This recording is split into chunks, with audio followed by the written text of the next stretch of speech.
You found TonyBasilio.com, home of the Tony Basilio Show.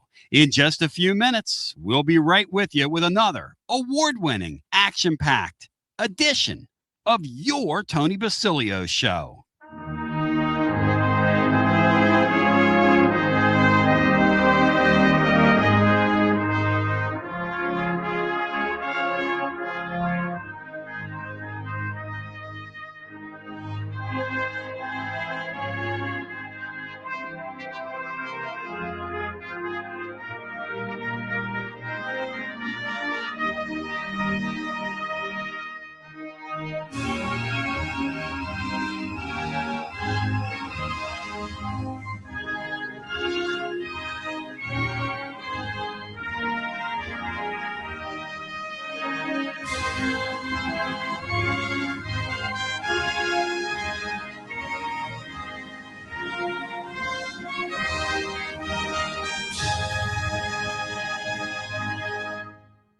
You found Radio Free Tennessee. Your Tony Basilio Show will begin momentarily.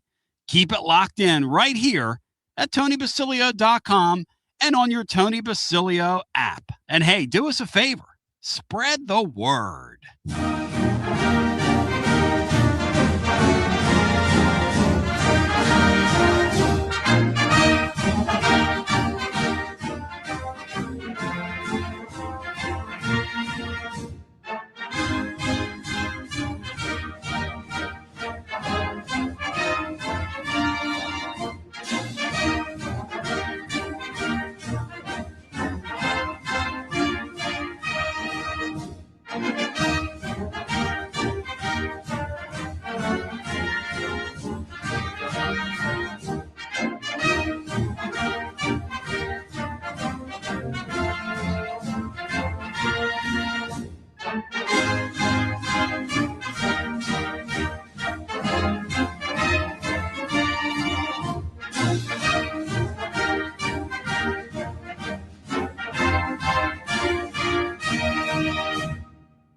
Another award-winning, thought-provoking, action-packed edition of the Tony Basilio Show is coming up next. Tips are always appreciated here at TonyBasilio.com, home of the Tony Basilio Show.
You found the Tony Basilio stream at TonyBasilio.com or on your smartphone or tablet. Another thrilling, chilling, and sometimes spilling edition of the Basilio Show is on the way next. Tips are always appreciated here at TonyBasilio.com.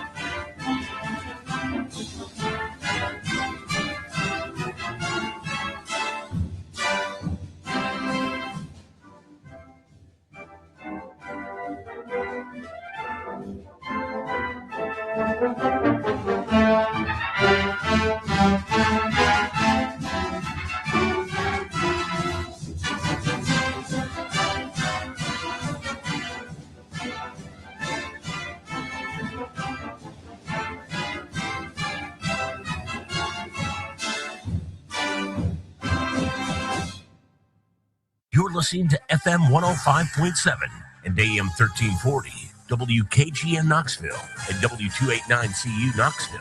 Fan Run Radio. T to the B, welcoming you to another edition. This is the Tony Basilio Show. Pump. I'm pumped. You're pumped. We're all pumped. I scream, you scream. We all scream for ice cream as we welcome you to another edition. This is your Basilio Show. TBIE he. As I got to figure out how to get a good shot here. Let me turn myself on. Cinco Molinko. Let me know when Sinky's there. Bri, I want your level of pump right now. What are you more excited about right now, Bri? I want the truth. All right. Ready? Mm-hmm. What the baseball team was able to get done, and Taylor really unpacked it today in the blog. What a great report on the TWIB report from Taylor. I don't know if you saw the Taylor's TWIB report today, but it was fantastic. Yep. Rank the three for me. You ready? DGG's pending what he's going to do with the football team, which really, that's kind of a linchpin thing right now. That's a big deal. This DGG thing is a big deal, Bri. It really is. So you got the DGG deal. You've got the DGG deal. Today's second World semifinal in the World Cup. Argentina and England. And then the third one, Bri. Last but not least, well, that was it. Baseball and what they did. DGG and today's, rank the three for me. Today's semifinal. Well, I'll go chronological order, which is the England-Argentina semifinal was today, and the DGG thing is next week, and then you've got baseball. That's several months away. So I'm all excited about three, but right now, chronologically, the thing that's most foremost on the mind is the second semifinal World Cup game. So you're going to admit to me that the DGG thing is pump, right? Yeah. Okay. But that's next Wednesday, so. Now, Matt and Berkey kind of came at us with a glass half empty on the DGG thing, which I just couldn't. I know comprended. It's more curiosity than maybe excitement, but there's curiosity, interest, and excitement. I mean, I'm so excited about it. Boy, that All-Star game last night, my brother and I looked at each other. We were all excited for it, And, of course, the Phillies, in true Philly fashion, they had what you call a Philly night. Christopher Sanchez gives up 3 runs in the first inning. He's a great story. He's in the minor leagues for 6 or 7 years. And boy, the Rays know how to find people. But he's developed into a great pitcher for the Phillies over the last year and a half, and gives up 3 runs. He hasn't been very good lately.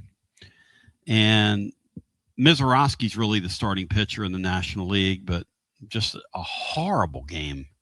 So boring. And, we didn't get into this yesterday, but Netflix's coverage of that home run derby, Brian, is some of the worst stuff I've ever seen.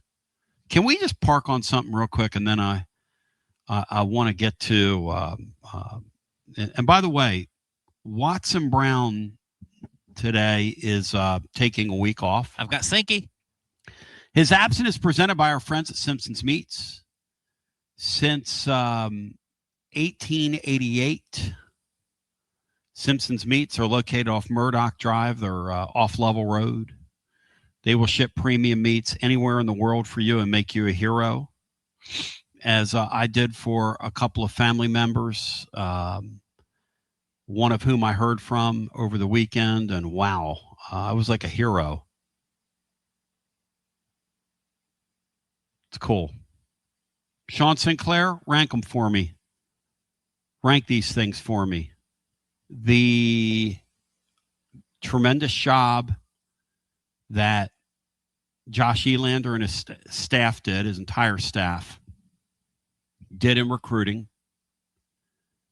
Today's World semifinal between Argentina. You can't spell Argentina without FIFA. FIFA-Tina, and England today. This Bellingham guy, boy, they're putting on a show. And then the third thing, Sean, is the DGG. This DGG thing, it feels like old times, man, with, hey, I heard this and I heard that. And people are like, well, is the guy worth the hype? I mean, I have no idea. I don't know if the guy's worth the hype. We're not going to know that till he gets here. But it sure is fun to think about. Sean, rank them for me in the order on your radar. What the baseball team is able to do, come out of that draft in excellent shape, and it just looks like they gambled on the right guys, essentially. Yeah, it really does. I'm going to put Elander and company first. Again, I'll reference you talking about the shotgun marriage that he had in October, where he took over the team, knew the team, recruited the team, all that stuff was vital in its construction. But no way to know what it's like to move over to those 12 inches to become the head guy. Yep. Had a bullpen that was just atrocious. That's certainly not what they recruited to, certainly not what they planned on. So I think that was a bit of a surprise. And then we're underwhelming on the power side. Even though I know they hit 100 home runs, I still consider them underwhelming. And just the lack of clutch base hits for whatever reason. So that's that. But what I like about that is that, one, he totally cleaned house. He wasn't going to pay for people that had just been here. Mandy Marin, I don't think, was drafted, goes to Arkansas. That's fine. I wish him well, honestly. Braden Krenzel, who I've always liked. I don't know why. I just like him. I thought he has good stuff. It didn't work out here going to Arkansas, but can you take a chance again? Don't know. Ariel, cute guy, mascot type, can't play at this level, in my opinion. Moved him on. It'd been easy to keep him around. And so he made some tough decisions. He made tough decisions. He went and pulled the plug on the pitching coach when we wondered, hey, does he have the cojones to do that? He did it immediately and already had a guy in line. And then, as you say, the portal class, he dotted the I and crossed the T, got guys that are going to be here. We got crushed last year in the portal class. And then the high school class, maybe only lost one guy that they were surprised at. The other guys, you can't blame them. Big money. So I think he's done a great job. So I'm going to put that one. The World Cup 2. Yesterday was thought to be the pre-final. Kind of like was it Duke and UNLV back in the day for the semifinal. But, still, I think it'll be very entertaining. Two equally matched guys. I like England in this one simply because Bellingham is showing up. Harry Kane is one of the best strikers in the world. And I think England's due. I don't know that they'll win it all, but I think they're due. And then I'll put DGG third simply because I do think he's worth it. It's not my money, so I don't care how they spend it. But he is, I've always said, Josh Heupel gets great production out of 3- and 4-star running backs. What could he do with a 5-star? Well, if we get him, we'll see. Again, I didn't pay for Nico, so I don't really care what he made. I don't pay for DGG, so I don't really care what it takes. But we're going to have to open the market because he has other more attractive, I think, options that he could go to, and we're just going to have to overpay. So I'm going to put that third, Tony B. I hope we get him. I hope you know something that I don't know about that he's leaning here or going to come here, because I do think he's a fantastic talent. You said, is he good enough? Man, the kid runs hard. He's not the biggest guy in the world. He's jacked, yoked, a big unit, whatever you want to call it. I mean, he looks the part, and he runs hard. You don't see that a lot in high school running backs. You see a lot of running backs that run by people. You don't see a lot of running backs that run hard and through contact, and he does. He's not Travis Henry type, but he's kind of like that, meaning that he's tough to bring down, brother, and that's us all will. So 1, 2, 3. That's the way I go. No rhyme or reason, except for one thing's already happened, one thing's happening today, and one thing's going to happen next week. It's cool, right? It's cool to think about. It's a great. Yep. Look, it's been a great summer. I mean, I got to say for the World Cup, you and I said on the front end that we were not excited about it. We both have sort of a bent towards that sport. I played it as a kid, and I mean, hell, I subscribed to magazines like Soccer America in the late 1970s when nobody was looking at soccer. I just that sport was a part of my family. My father grew up playing it. You know, there's like a connection there. It's sort of an immigrant game anyway. But the thing about this tournament is that it's been great sports. And it's made me really proud to be somebody who's enjoyed the game down through the years. And Sean, I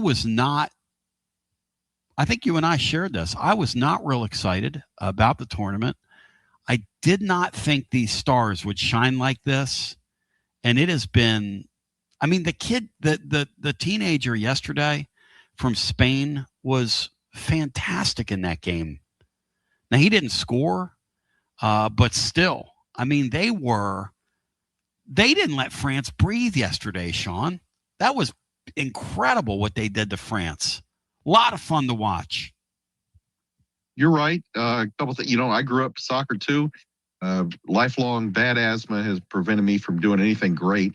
But I've played rec soccer all through the years. My stepdad, who I call my dad, played club soccer at Duke.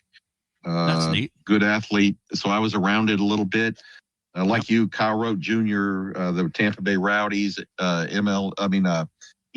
Pele and all that, the Cosmos, Giorgio Cavalli, or I think that was his name, something like that. I remember those deals.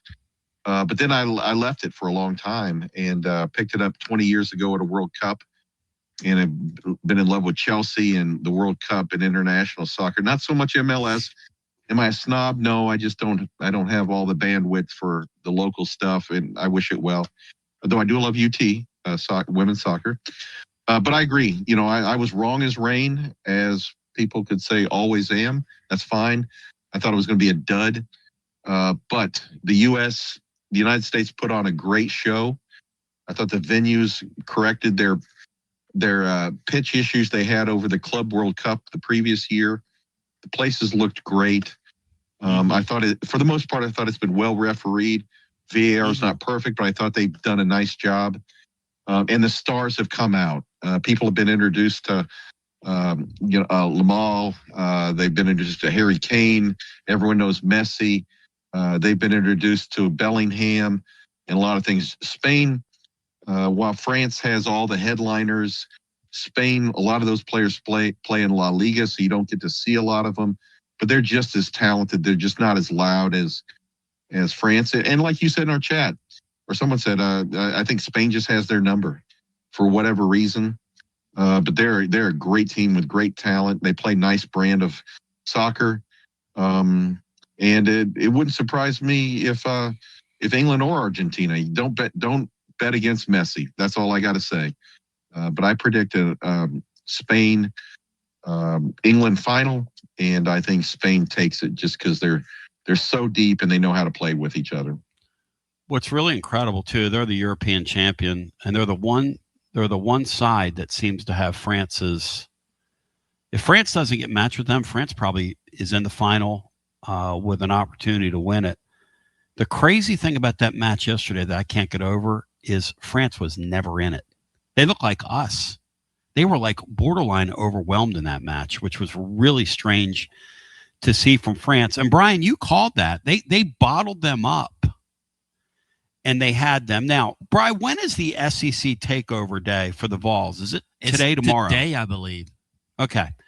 And they've got all these like really strange events. Like they're not getting people to tune. They don't even want people to tune in. I don't know what their motivation is, but we were like looking at it. I want a counter program. What should be on there? Let's keep it raw. Now you can go one of two ways with this. You can have put some fun things on there, or some of our greatest flubs. Or you could say, why don't we put on a takeover day Why don't we give the kids a history? I know they want to make it about the current athlete, but why wouldn't you put like the Miracle South Bend game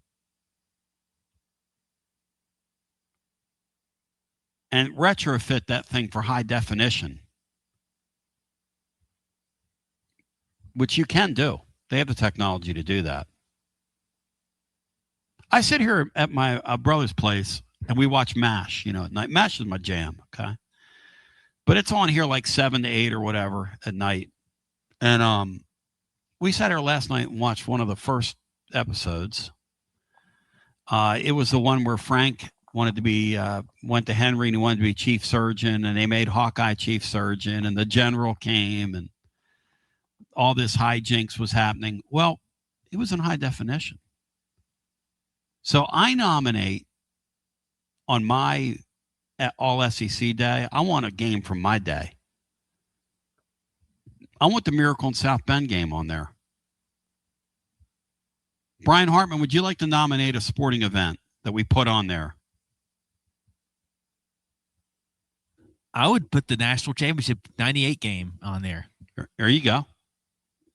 I would put the Florida game from that year on there. If you're going to do a takeover, no offense to like women's volleyball, and that's great. What are we doing? Use it for recruiting. Put some high points on there.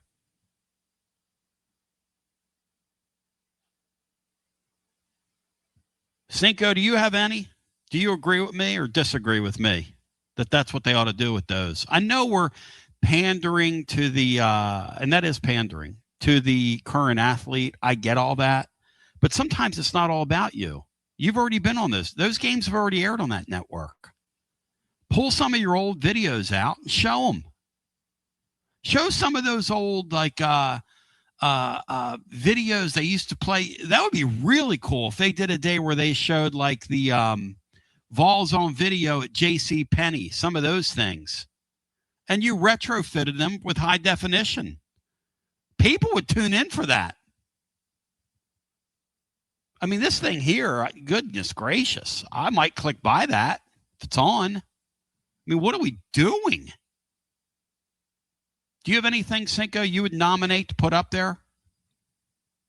I think you guys put some good choices there. I would go with the final game of the national championship series against Texas A&M.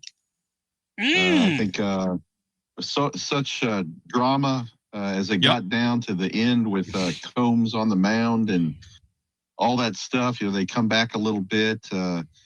I thought that was one of the most exciting things I've seen. I think that game was up there with the Sugar Balls. Totally agree. In fact, Tony Vol era football, baseball reminded me of the way college football in the 80s felt. There was a certain appeal to it. Tony, a great wheeler dealer in his own right.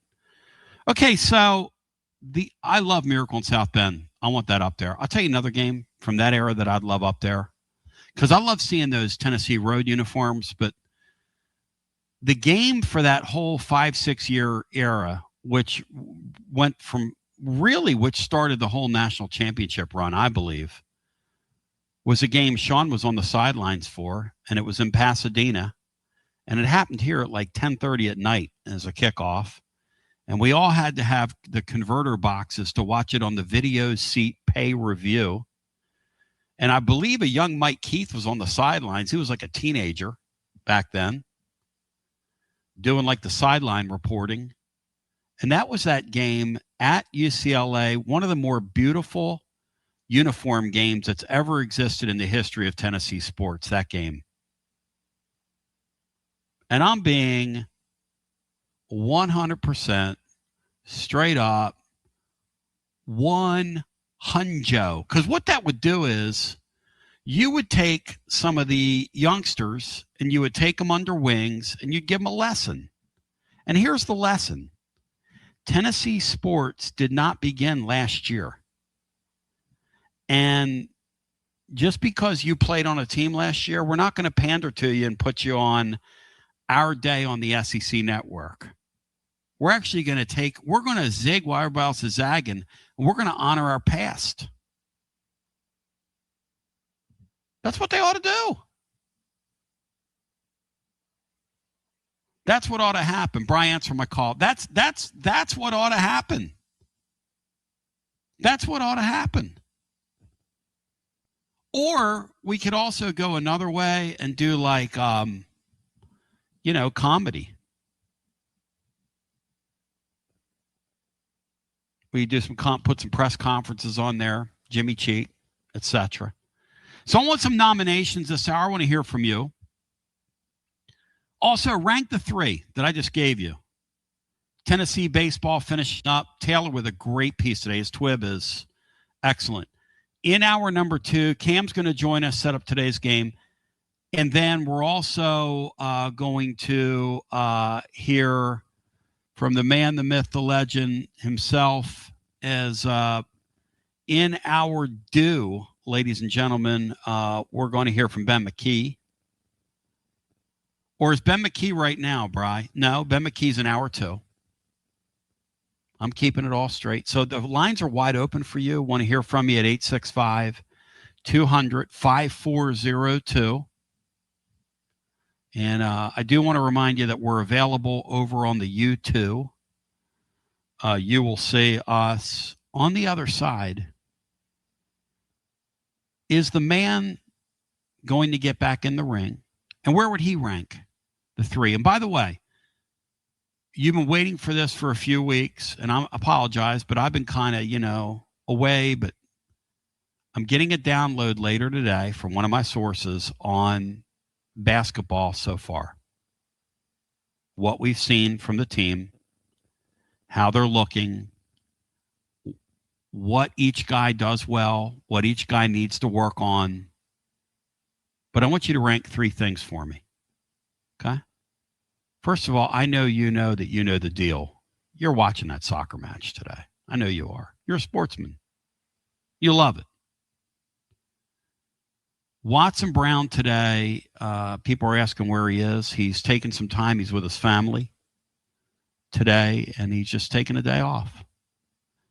But his absence is presented by our friends at Simpson's Meats, who somebody I'm proud to talk about on here. They've got big news coming soon. Jeff Harrison says if we went with the comical version, the War on Women press conference, Bri, with Dave Hart and those women that went around the room and sung for their supper. That's a good one, Bri, right? Yeah, Holly Warlick. The beat chugging thing from the fraternity. The butt chugger. Yeah, that would be great. Yes. That'd be like midnight. Yep. Those kids from that fraternity all in their Ray-Ban sunglasses. Cinco, does it ever occur to you that the frat daddies look exactly like they did when you and I were in school? Does that ever occur to you, Cinco? That the more things change, the more they stay the same. And if you are a frat daddy, I'm not cracking on you. I just want you to know I'm all for conformity. In fact, it's something I do every day. I've got to conform and do the show in this time slot. We all have to conform in our own way. Well, truth be told, I was a Kappa Sig, proud of it. Boom! Boom! ADB to all my Yoshi He Hoes. Clark Higgs, what's up? Alex Meyer. Did you Cinco, enjoy a box I never stood in front of the torchbearer with sunglasses and a blue blazer on trying to convince everybody that I didn't lead a alternative lifestyle, even though may or may not have partaken in a Greek and Roman tradition of the butt chugging. So I've never done that, nor have I done the chug. So I'm not going to crack on them too much. Yes. Except for the chugging. That's hilarious. Big Doggy and said even that, more hilarious is the cover up, so to speak. Well, but Big Doggy said fraternity there you go. The video was great though of the kids. Oh yeah. Matt sent it to me, and they had the attorney out there. They were all there was 4 of them that were up front, and they kind of had the folded arms, and they just had the look of, what are we doing here? But we got to put our best foot forward, because one of our own turned himself upside down and inserted a Bodobot. Well, let's take a brief Terrell Owens. Then we want upon our continuance. So I want to hear you rank the three, because this Elander guy is alive and well. You can go ahead and mark that down. This whole thing about he ain't gonna make it, or he's e-loser, as a couple people of you have told me off the air. You can go ahead and wipe all that away. They're going to be very good next year. In TWIB today, Taylor calls a shot. They're going to be very good next year. That's one. Second item is rank the three for me. DGG's commitment, what that baseball team just did. And then third, today's other semifinal in the World Cup. You got that Argentina bunch, who the great Gary Stern Mortgage Investors Group. I shout him out, which, by the way, we'll have a Mortgage Investors Group Hoops Summer update tomorrow. I got to tell you, man, the Argentina bunch, they're like the team of destiny, Bri. But here's the other thing that's destined. It's our 250th birthday of our great yet flawed nation full of maniacs. Are they going to win the world championship? And it is a true world championship on our soil on the 250th birthday of the nation. Is that going to occur? Because that seems like that would be perfect if that happened. I mean, the only thing better that could have happened is us playing them in the final. But for us to play them in the final, the hand of God, like that Argentina game in '86, the hand of God would have to intervene like 6 times for that to happen. So you tell me where you're going. Like Luke Ario today, who I've never seen before, over here on YouTube, says, I go the World Cup game 1, DGG 2, and the baseballs 3. By the way, this is why we listen to the show. We got a full bank of calls on the other side. Leading off is the man they call V to the F to the L swag, a.k.a. Rapper Andy. Right after this. Life never stops moving. And between the 30-minute commutes, daycare pickups, weekly soccer practice, Tuesday night yoga, X number of coffee runs, and that weekend trip to grandma's, you're racking up the miles. What you need is a tire that can keep up. A tire designed for doers. A tire that's going to last. Like the exceptionally long-lasting Michelin Defender tire. With an 80,000-mile warranty and the safety and comfort you expect, you can forget all about the miles ahead and focus on getting to your destination or conquering your to-do list. Fleet Tire, I-275 exit 1B at East Woodland Avenue in Knoxville. That's Fleet Tire, I-275 exit 1B at East Woodland Avenue in Knoxville. Fleet Tire. The High Noon line of hard seltzers is always a winner and always next level. High Noon vodka seltzers come in 14 flavors with real vodka and real fruit juice. Only 100 calories with no sugar added, and it's gluten-free. Personally, I'm partial black cherry and pineapple. 14 flavors. That's as many bad takes as I've got in a week. In the mood for a kick? Try High Noon vodka iced tea in 6 refreshing flavors, including peach and lemon, green tea, and half and half. Feeling adventurous? Check out High Noon tequila seltzer in 6 refreshing flavors, including my favorite, Blood Orange. High Noon real vodka, real fruit juice. Live like the sun is always out. Brought to you by High Noon Spirits Company. Must be 21 and over to enjoy responsibly. Are you tired of hiding your smile because of crooked teeth? At Knoxville Smiles, we've got the perfect solution. Invisalign. No metal, no wires, just clear, comfortable aligners that straighten your teeth without anyone noticing. Eat what you want, smile with confidence, and see results in as little as 6 months. Call us today for more information about Invisalign, 865-539-1776. Or just visit us online at knoxvillesmiles.com. Smile brighter with Knoxville Smiles. Baseball fans, it's time to step up to the plate. Look your best. Get some new Tennessee gear from Alumni Hall. Alumni Hall has the best selection. Top brands for you to choose from this season. Look, it's nice and warm outside, so get into any of their 6 air-conditioned East Tennessee locations. Shop online, download the app, grab your Tennessee baseball jersey, your hat, your decal, maybe a t-shirt, and they have so much more. Earn $10 in rewards for every $150 you spend. Go Vols and shop Alumni Hall, your ultimate Tennessee shopping destination. Touch them all with Alumni Hall. When it's time for a fresh coat of paint, run, don't walk to Walker's Painting. Interior and exterior, Walker's Painting's been making it beautiful since 1999 across the Knoxville area. New construction, repaints, commercial, residential, free estimates available. And get this, mention you heard Walker's Painting on the Basilio Show, 10% off your first job. Let's go! Run, don't walk to Walker's Painting. 865-688-1410. That's 865-688-1410. Walker's Painting, making it beautiful since 1999. Check out the ad at the blog at tclub.team. Walker's Painting. Inward Half is committed to the game and the memorable moments that happen in between. From the tee box to the tailgate, from the green to the big game. For the first birdie with Dad, the first big win with Mom. Friday night lights, Saturday superstitions, Sunday traditions. Fall into the comfort and unparalleled performance of Inward Half. This fall, enjoy the walk-in. It's the hottest post-game show on the planet. Garza Law. Fifth quarter fan reaction. Fan reaction. As soon as the final gun sounds, we're live. With Gary Sturm. He's with Mortgage Investors Group, making our community a better place every day.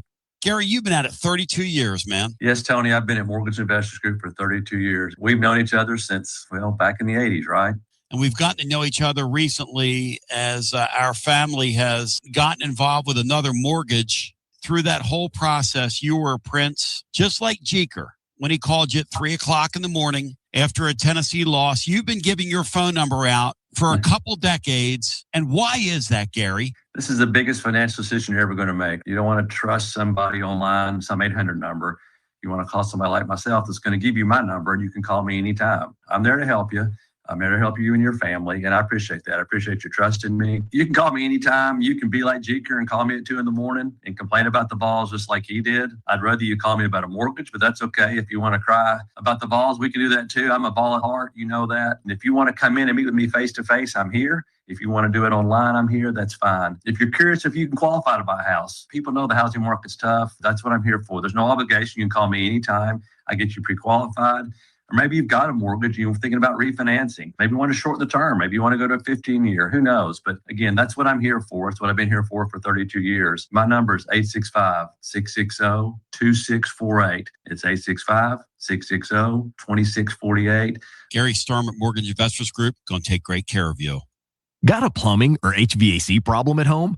Whether it's an AC that won't cool, a furnace acting up, a clogged drain, or a water heater problem, Pipe Wrench Home Services is ready to help. Right now, get 15% off any HVAC or plumbing repair when you schedule service with Pipe Wrench Home Services. Our licensed technicians are equipped to diagnose the issue, explain your options, and get the repair done right the first time. Don't let a small problem turn into a major headache. That strange noise from your air conditioner, the water heater that's not keeping up, or the drain that keeps backing up won't fix itself. The longer you wait, the bigger the problem can become. At Pipe Wrench Home Services, we make repairs simple with friendly technicians and fast, reliable service that you can count on. We'll arrive ready to identify the problem and get your home back to normal as quickly as possible. Take advantage of 15% off any HVAC or plumbing repair and schedule your appointment today at pipewrench.com. And as always, same-day service guaranteed or the visit is free. Restrictions may apply. Eligible for repairs up to $5,000. Visit pipewrench.com for details.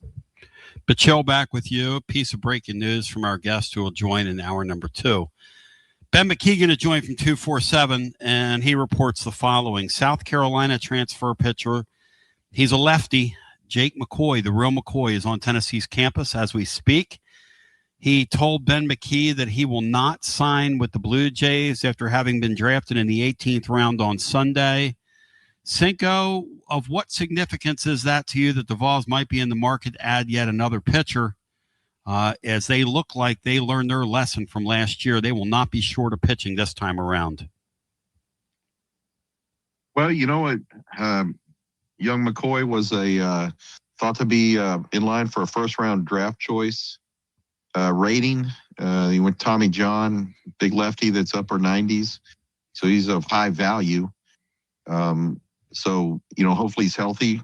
My concern is that, we have 3 guys coming off injury.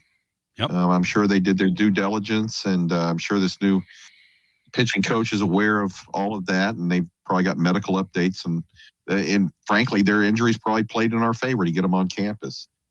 But I saw a thing from Ben yesterday, and he talked about the Vols may have something up their sleeve for another one, perhaps coming in their 38th guy. So I don't know if I don't think he can talk about that, but yeah, I'm excited. I hope the pitching's a lot better than it was last year.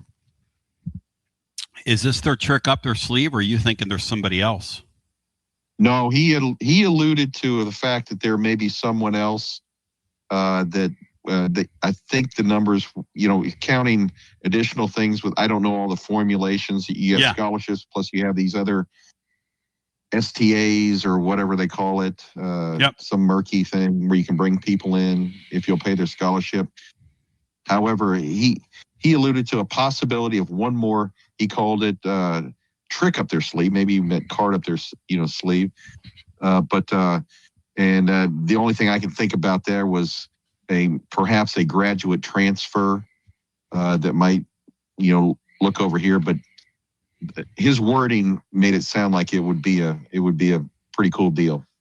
What we're going to do is we're going to unpack it today with him. And so Tennessee is planning on a special surprise.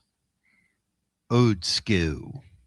865-200-5402. Okay, so the question is, I want you to get the 3. DGG's making Cinco feel like a woolly one again because it is fun. The concept of DGG is fun. The second thing is that I need you to rank.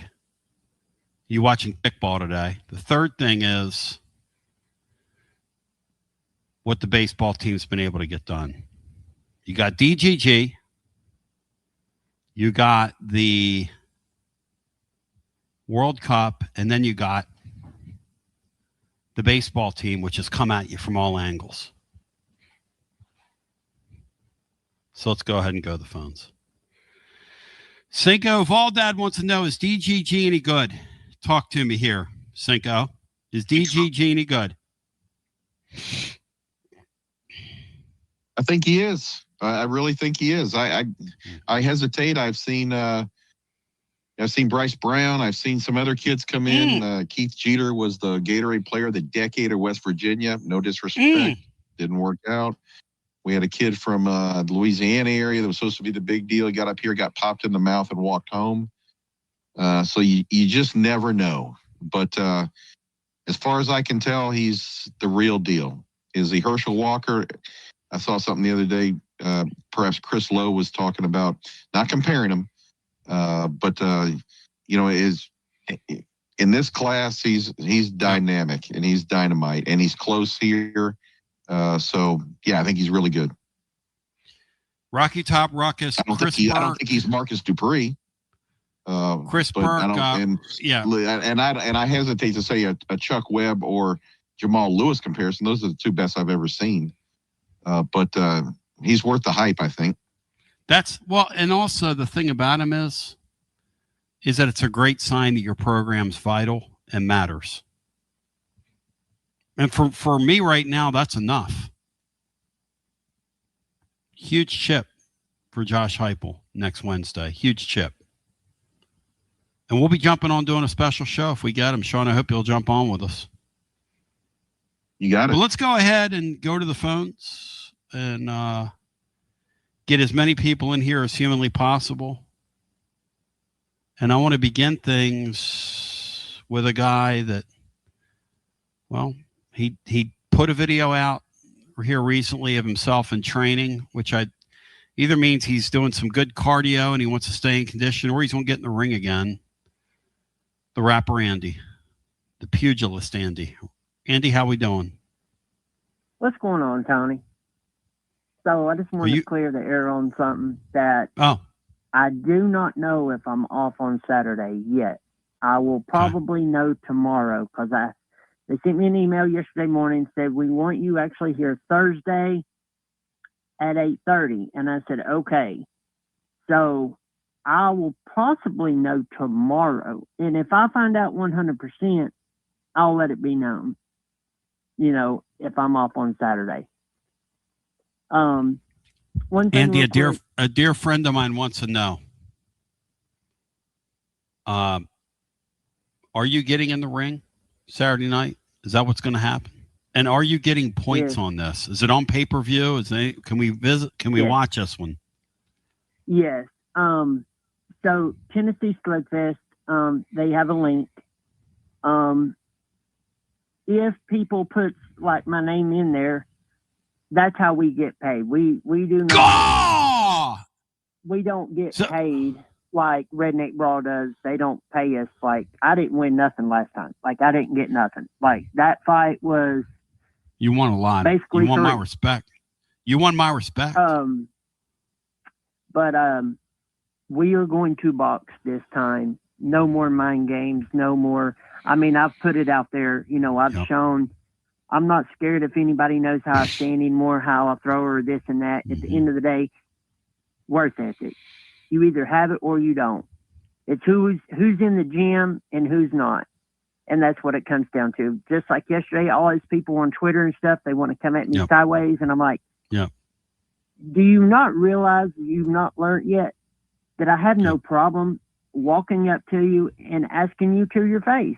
Do you have a problem with me? Cinco, when people come at you sideways, which that's a tough thing, when you come at somebody sideways, Cinco, as Watson Brown's, Andy's in for Watson Brown today, presented by our friends at Simpson's Meat. Cinco, what is your way that you approach that when somebody comes at you, say, sideways, Cinco? Tony, at this age, I'm a lover, not a fighter anymore. Yeah. So I'm okay with giving that person a wide berth and living another day with the grace of my Lord and Savior Jesus. So I'll leave that to the young bucks out there anymore. My hands are too valuable at my profession. The Living Listener says there's a Wednesday with Andy segment, maybe in the offing. Andy, you told Bino and myself a couple weeks back that you were going to retire from the game, and now you're getting right back in the ring. What's led to that, Andy? What's led to this change of heart? It reminds me of when Sugar Ray Leonard fought again after he had a detached retina. This one is personal. This guy actually came to my work. He got mad. So he got mad because I put a promo in at Redneck Brawl when they came to Johnson City. But I put in 5 alone for 5 different fighters. So it wasn't like it was just business. It's strictly business. Lee finds out. Then he got 4 or 5 of them coming at me at once. And then this dude comes to my work, threatened that he was going to beat me up in public. He was going to come to my gym. And I was like, dude, you best not. And so then he got me kicked out of Knoxville Civic Coliseum when Redneck Brawl came there. Yeah. Tried to get me fighting him in the city, offered me $500 cash. I'm like, dude, I'm not going to jail. Like, UT police, they have no problem with me. Knoxville PD has no problem with me. Yeah. I'm not showing them that I'm a problem. I'm not willing, for one, to throw my life away for nobody. Good call. Period. Not even short-term decision making, Andy. Is not worth it. All right, let's go back to this fight. Hewitt Pruitt wants to know, are you under the tutelage of any one individual coach heading into this bout this weekend? So I've had trainers. I'm not gonna lie. I've had trainers. Right. I've had one of the best in this area. He went to the Olympics. Both, him and his brother, had fought in the Olympics for USA boxing years ago. They started training when they were 8 years old. I know some of the best coaches in this area alone that they get you right. I mean, it's not, you're going to learn what you need to. I've been around the game for years on and off. I study. You have to be a sponge. You have to study. You have to work on things. Right. If you're not good at something, That's right. It comes down to work ethic. Like when I got a gym trainer, actual gym trainer, I learned how to lift. I learned how to push myself. I learned how to strain. I became an animal. Like my deadlift max right now is 315 pounds. And wow. No lie. Hey, Cinco, question for you. What he's talking about there, the fundamentals, right? Going back to fundamentals after his last bout. Because I was telling Andy, I didn't see him getting off inside. But I noticed a couple of his recent workout videos, he's working on that inside stuff. I think he's going to bring his inside game. And somebody was asking yesterday about a southpaw stuff. Sean, here's the thing that you and I know about musicians, professional musicians, anybody. People that play an instrument are going to play scales, and they're going to practice scales, and they're going to get them inside of themselves. And Sean, that's what it sounds like when I hear Andy talking about his run up to this thing. He's going back to fundamentals, Cinco. That's what I was hearing. I was envisioning rapper Andy like Sylvester Stallone with a log over his shoulders, running through the deep snow. Yep. Working a side of beef in the meat locker. Yes. Cut me Paulie or whatever under the eye. Yes. That's what I was envisioning. So I see nothing but just confetti flying down. Yep. Championship belts being put on his waist. Yep. And I really am concerned about this other guy, if he even has the stones to get in the ring with this Tiger. Andy, I want the order right now from you. Josh Elander's baseball finish. How do you rank these three things? Your fight Saturday night, Josh Elander's great finish in baseball in this wonderful class they've put together, which people a month or so ago were like, where are the players? And then DGG's commitment, and then today's kickball, other semifinal, England and Argentina. Rank them in order of importance to you, Andy. There are no wrong answers. Obviously, the fight on Saturday, if it happens, is 1. What's number 2 for you? DGG, the baseball, or today's kickball game? They're all important. The thing about being a Vol is we support it all. Well, the ones that really love Tennessee, and that's what we do. We support everything. But I'm just going to say this. Yeah, I'm going to box this time. You're going to see a totally different fighter. You're going to see someone that really is smart, patient, and I'm going to try to make you miss as many times as I can, and I'm going to try to make you pay dividends. So, and that's what it comes down to. There's no more mind games, as I said. No, I did a stupid decision when I fought in that fight and didn't move. And yeah, I took hits that were unnecessary, and that's what it comes down to. DGG, I'm excited about that kid. I feel good about it.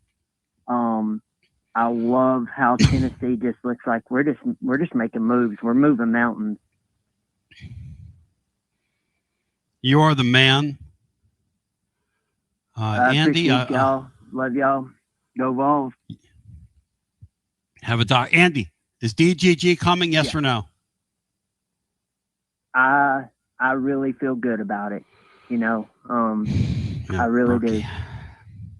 I like to keep their kids, respect his decision. I mean, even if I would know, I'm one of them. I just won't say it, because I want him to have his moment, but everything's led, thanks to Adidas, and those guys. And I mean, Derek Owens alone, we got to give him a lot of things.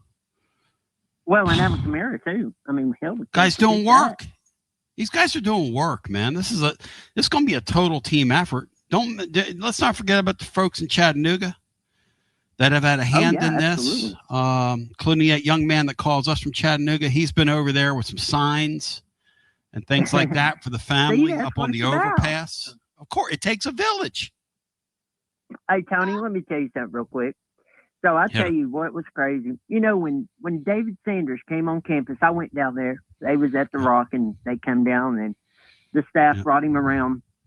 Man, we had fans out there with signs, and, you know, they painted the Rock. I'm like, and that's, I mean, people can say what they want to about us, but yeah, we're passionate. We're very passionate. Like, we do some crazy things, make signs, paint rocks, you know. So, well, I want to ask you something, because you know these guys more than the average bear. So, Nico, you told us had a huge family. Okay, I call it now the nation of 3,000 that Nico had. Okay, so back to this young man. Are you familiar with how many French Canadians? So I hear there's some kids that might follow him down to Baylor school from their family or cousins or whomever.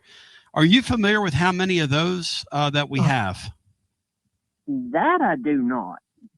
Okay. But I've heard that school is very huge. Like, it's a very, very advanced facility. Andy, you're the man. Thank you. Some insight from Andy.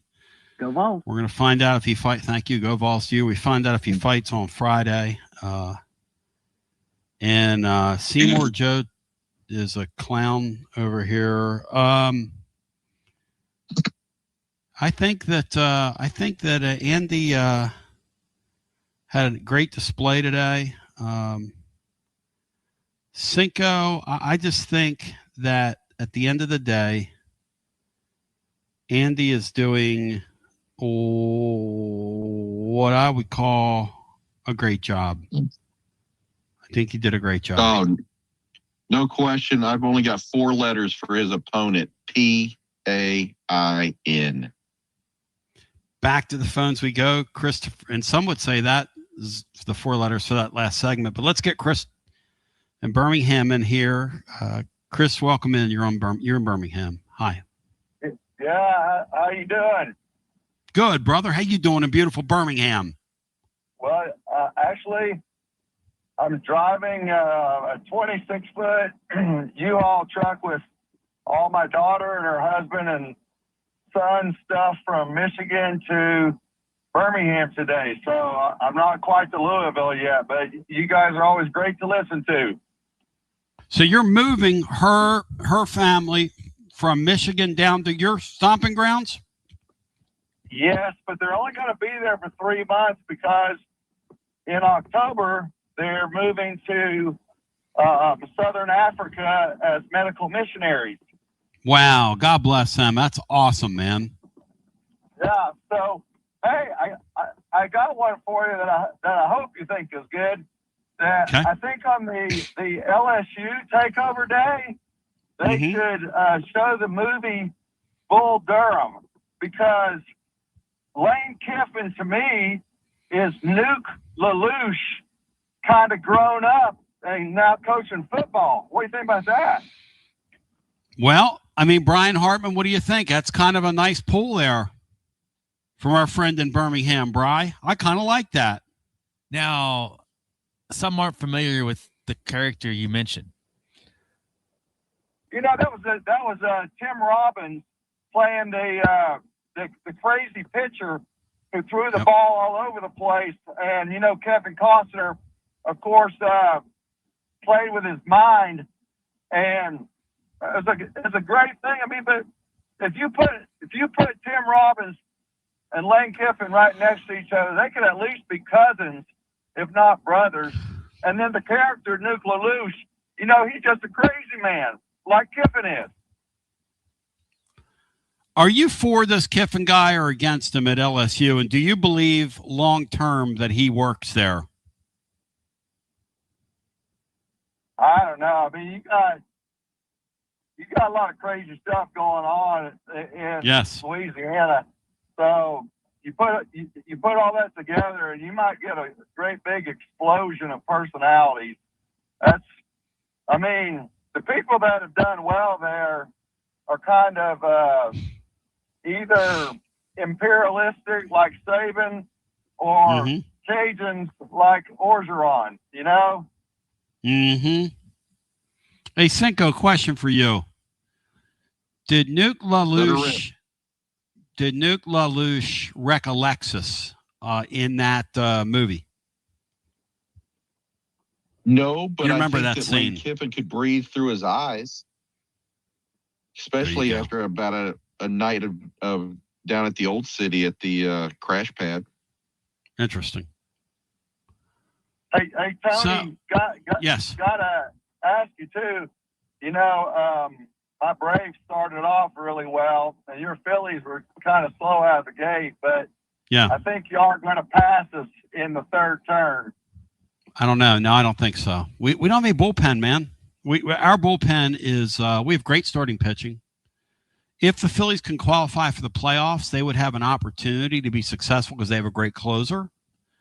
The problem the Phillies have, if you can take the Phillies and put them together with the Braves, you could probably win a World Series. The Braves, too many injuries with their pitching staff. The Phillies just don't have any relief pitching at all. I mean, it's kind of brutal. It's really hard to watch. You know, a 3-2 game with the Phillies can turn into 10-2 like in 5 minutes. And then they have a guy on shortstop that they've way overpaid who can't even turn a double play anymore. He's a horrendous fielder. It's awful. Yeah. And he's got like 7 years left on his deal.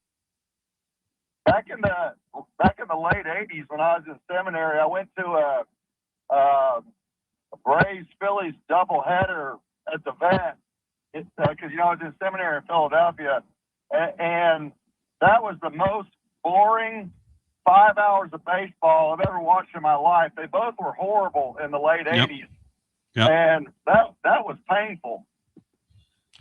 Buddy, the Jim Presley Braves and the Rick Shue Phillies, I'll mention both third basemen. That was tough to watch. I'm not going to lie to you. But my best to you in your travels, and my best to you and your family. Thank you, my man. Put me down as I think DGG's coming to Tennessee, and let's have fun for 3 years watching him. So thanks for taking my call. Have a great day. DGG, he the man. We'll come back on the other side. We'll continue our conversation. I want to hear from you as well. Sean Sinclair there, Brian Hartman there, Basilio here. Making it happen with you on a great Wednesday. Where I'm at, it's going to like 102 today. But don't cry for me, Argentina. I'm going to stay inside. I went and did 3 miles this morning walking. And got that out of the way before the craziness begins. But, man, you can look outside and see the haze. And prayers up for anybody who has to work in this weather. There were folks out here cutting my brother's grass, and I walked out there and gave them water and a couple soft drinks. And I thought about giving them cerveza. But then I thought, no, I don't want to be responsible for that. But we come back on the other side, 865-200-5402. It is your Tony Basilio show. I want to thank Watson Brown for his absence today. I want to thank my friends at Simpson's Meats. Online at simpsonsmeats.com. The quality it's incredible. And they'll ship premium meat. You're going to pay a little more if you're ready to treat yourself. But they're going to ship premium meat anywhere in the world for you. We're going to come back on the other side. Kick it with you live right after this. You're listening to FM 105.7 and AM 1340, WKGN Knoxville, and W289CU Knoxville.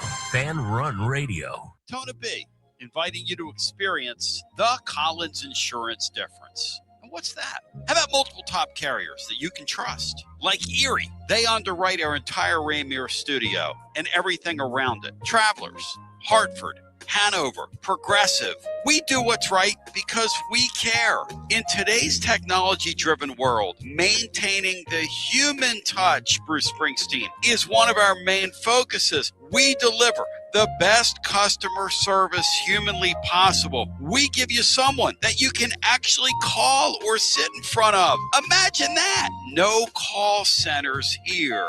Experience the Collins Insurance difference. Check them out at collinsinsurantetn.com, and their Mrs. B approved. Collins Insurance. Only 3 homestands remaining for your Knoxville Smokies, and some of the best promotions are still to come. Join us the last week of the month for Paint the Park Pink Night or Knoxville Giants Night. In August, we've got UT Night and free hot dog night, and we end the season in September with Ice Bears Night and Fan Appreciation. So much fun still to come. So get your tickets now at SmokiesBaseball.com. Knoxville Smokies. TB with a few serious questions. You feeling tired, foggy, you gaining weight, or you just don't feel like yourself anymore? Hormone therapy is finally becoming mainstream, but it's truly something my man, Dr. Tom Rogers, has been doing for over 20 years. Dr. Rogers at Performance Medicine wants you to feel your best, and he treats both males and females. So guys, we can do this as a family. At Performance Medicine, hormone therapy is personalized to you. If you're dealing with hot flashes or mood swings or low energy, decreased libido, fatigue, muscle loss, stubborn weight gain, it might be time to find out what your body really needs. No shame in this game. You can do something about all the above. Performance Medicine offers customized hormone treatment plans based on comprehensive lab testing with options like pellets, creams, patches, oral medications, and injections. The goal is simple. Help you feel like yourself again. Next level. Make your life better. Take it to the higher plane. Visit performancemedicine.net. Schedule your consultation today. You'll feel your best with Performance Medicine. Big news, Basilio family. Get ready because the 2026 Knoxville real estate market is officially shifting into high gear. All signs are pointing toward a record-breaking year, and the energy across East Tennessee is absolutely electric right now. Whether you've been dreaming of finding that next home, looking to capitalize on your current equity, or ready to dive into the investment world, the timing has never been better. Having a game plan is the key to winning in this fast-paced market, and I'm ready to help. Give me a call, Jennifer Morris, at 865-694-5904, or reach out at nextmovesmokymountains.com. That's nextmovesmokymountains.com, and go Vols. Basilio here with the great Chad Stockton of FC Alliance. And Chad, I can hear it in the background, brother. It's World Cup season, and you guys are in the middle of it. Talk to me. We are excited. Our U9 through U12 trials just kicked off today for our locations in Knoxville and in Johnson City. So we're ready to offer any player top-level competition, top-level training anywhere they want to be in Northeast Tennessee. In our programs, we offer competitive play for anywhere from 9-year-olds to 19-year-olds. We've got 2 locations. Our location in Knoxville is kind of our home base, and our location up in Johnson City in the Tri-Cities area is our FC Alliance North. Both locations are growing tremendously, and we're excited about what the future holds here at both locations. Growing the beautiful game in the season of the World Cup. Chad Stockton, how can folks get more information? Go to our website, FC Alliance or FCAllianceNorth.org. And both locations, we're happy to serve the beginning player or the more experienced player, because what we will promise is the top-level training and top-level leagues that we can play in for all of our players. Growing the beautiful game in Knoxville and now also in the Tri-Cities. FC Alliance. Thank you, Chad Stockton. Thanks, buddy. Okay, so we really need uniforms and equipment for this season. Can I trust you with that? Cool, I'll just order them online. What? Yeah, I'm going to hop online and I'm going to get them ordered. Hold up, that's not a good idea. We shouldn't just spend money on some random online retailer, okay? I mean, it seems pretty convenient. Trust me, it's a terrible idea. Let me simplify this for you. SM Athletics. Okay, how do you pronounce it? SM Athletics? They're the go-to for uniforms and equipment, whether it's for universities, high schools, youth leagues, you name it. So why wouldn't you rather go with professionals who can guide us through the process, design the perfect uniforms, and deliver the best equipment? Yeah, I guess that makes sense. What's the name again? SM Athletics. Right. It's definitely smarter to go with a company that emphasizes customer service, fair pricing, and, of course, excellent products. Exactly. So, yeah, I guess it's settled then. For uniforms and equipment for all sports, it's SM Athletics.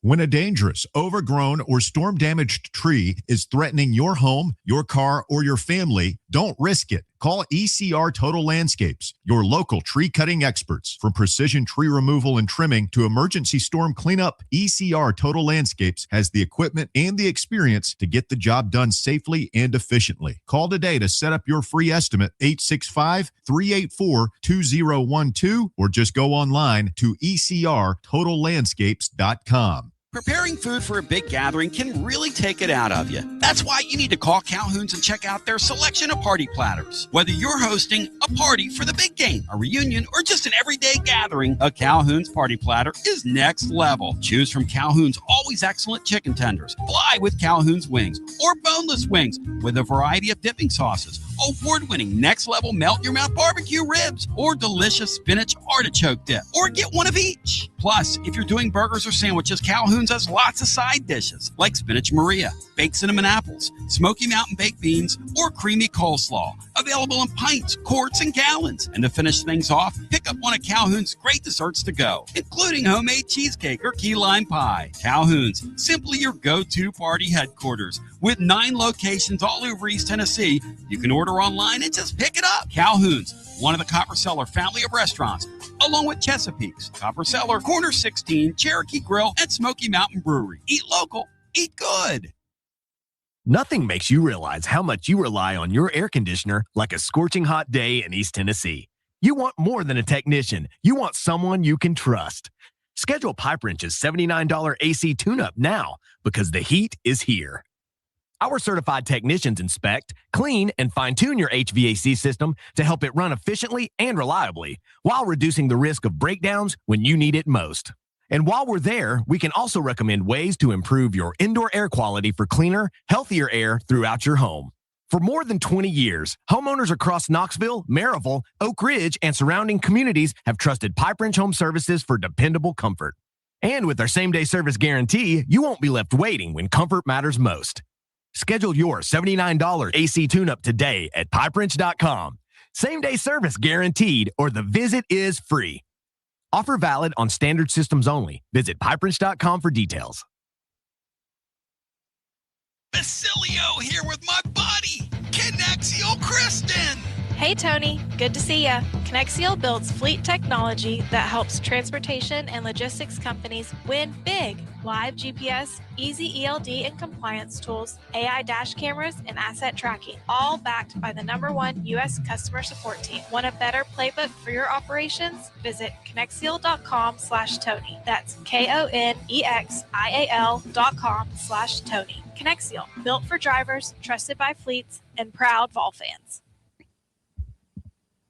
You bow your head when you say thy name. The great Cam Schneider of FC Alliance appears on your Basilio show.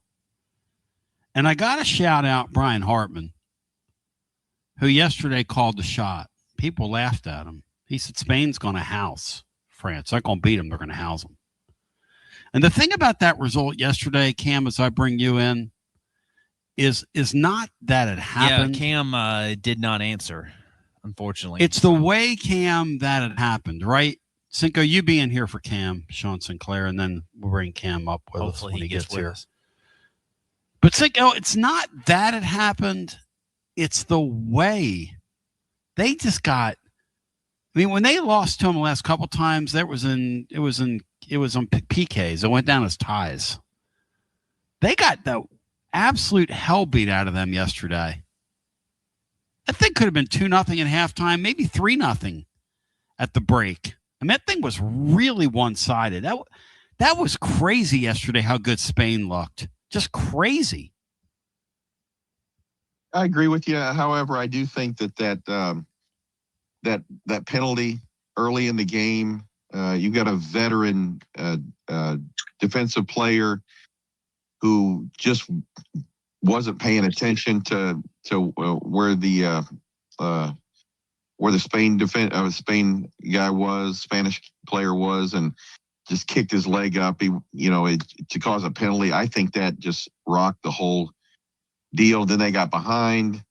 France plays a looser kind of talent-based thing with with their superstars, and I think they started pressing. And then when the second one came, you could just see it was done. Yeah, this Mbappe guy we know is just such a special talent, but there's a couple of them up top. And then they also you knew it wasn't going to be their day when their midfielder just crumples to the ground. And I believe that was late in the first half as well. That was like, that felt like to me is Tennessee in 1996 when they had that game in Manning's junior year, when they had that game against Florida in our building. It was just like, oh, well, this game's over.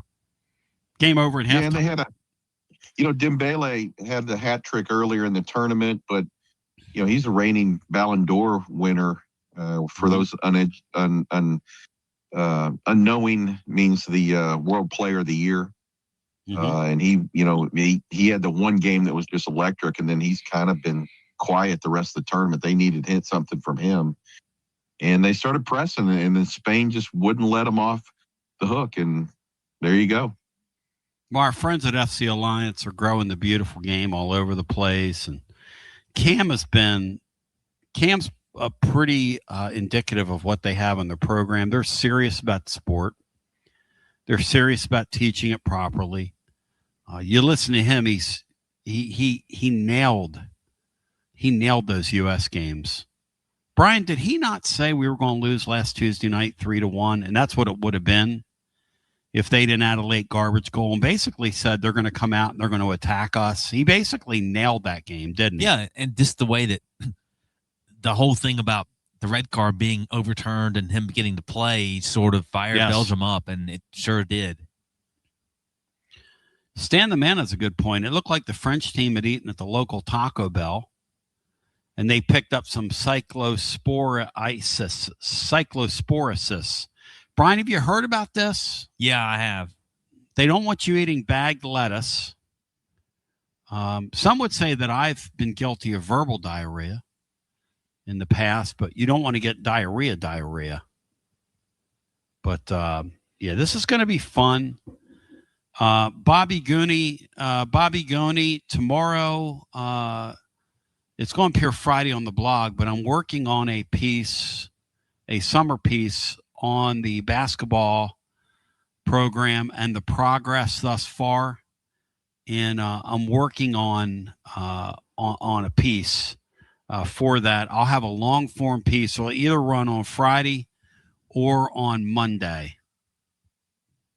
Bright, let's unpack now, guys. This England match today. What time does it kick, Brian? 3:00. Another 3 game. Okay, 3 Eastern. Cinco, why do I get the feeling that this England team's going to win it all? And they're going to face a team, if they get by today, in France, Sink, Spain rather. They don't get scored on. They haven't been scored on here. And by the way, their keeper is on point right now. I mean, he's getting the balls before they even turn into offensive possessions. That dude is on point right now. Bri, who do you like today? I go to you first, Bri. I'm going to go with Argentina. England just seems to get to this point and just sort of, until they do it, I don't believe they're going to do it. And Argentina's done it. And they'll figure out a way to do it again.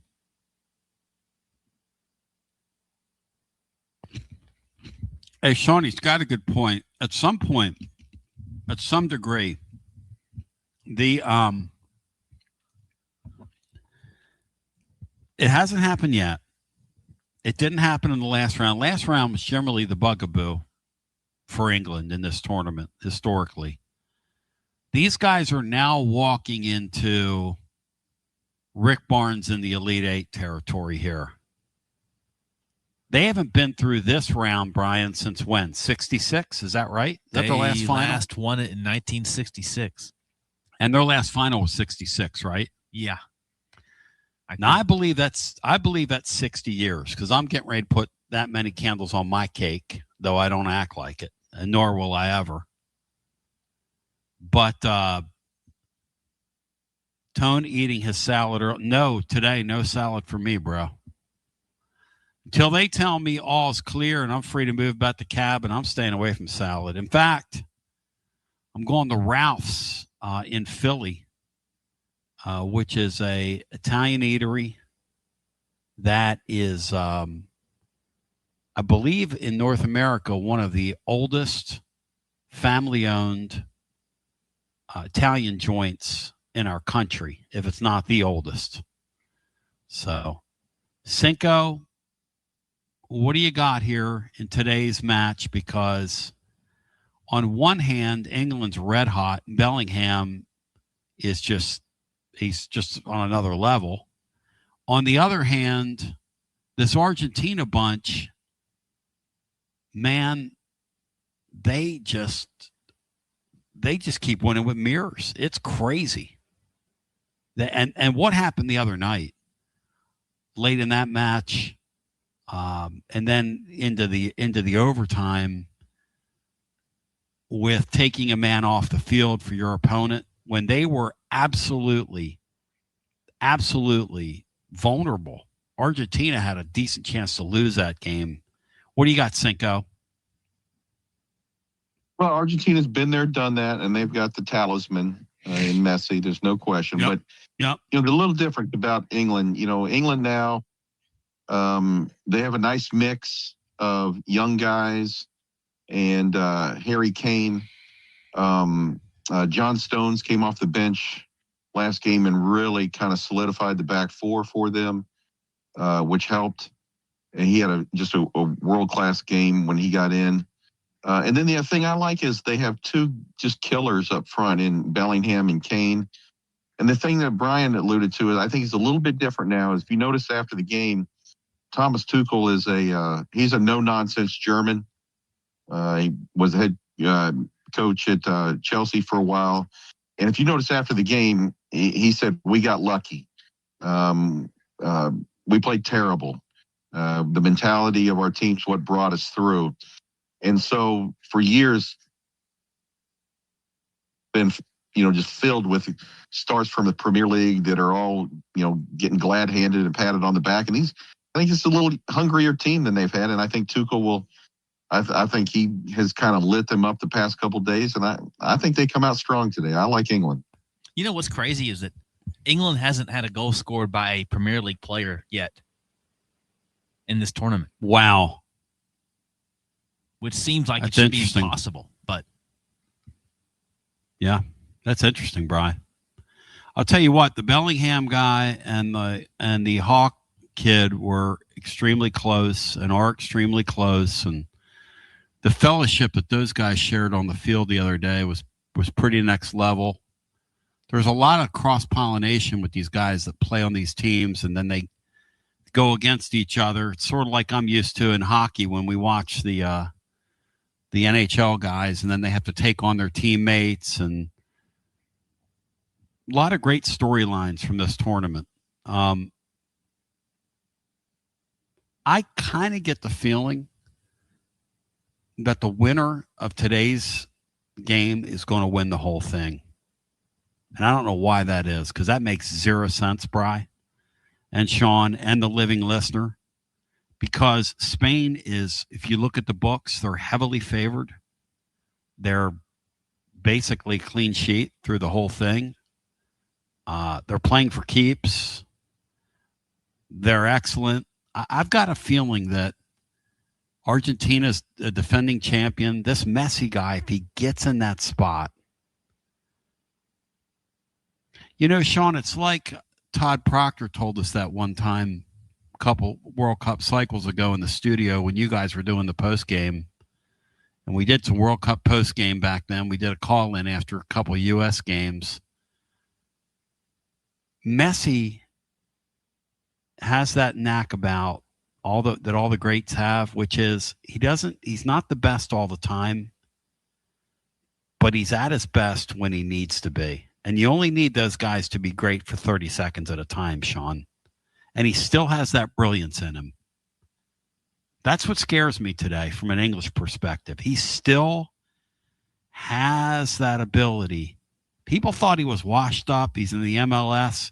he's kind of proven, Sean, he's still a world elite, if he's not the best player in the world with the tournament he's having right now.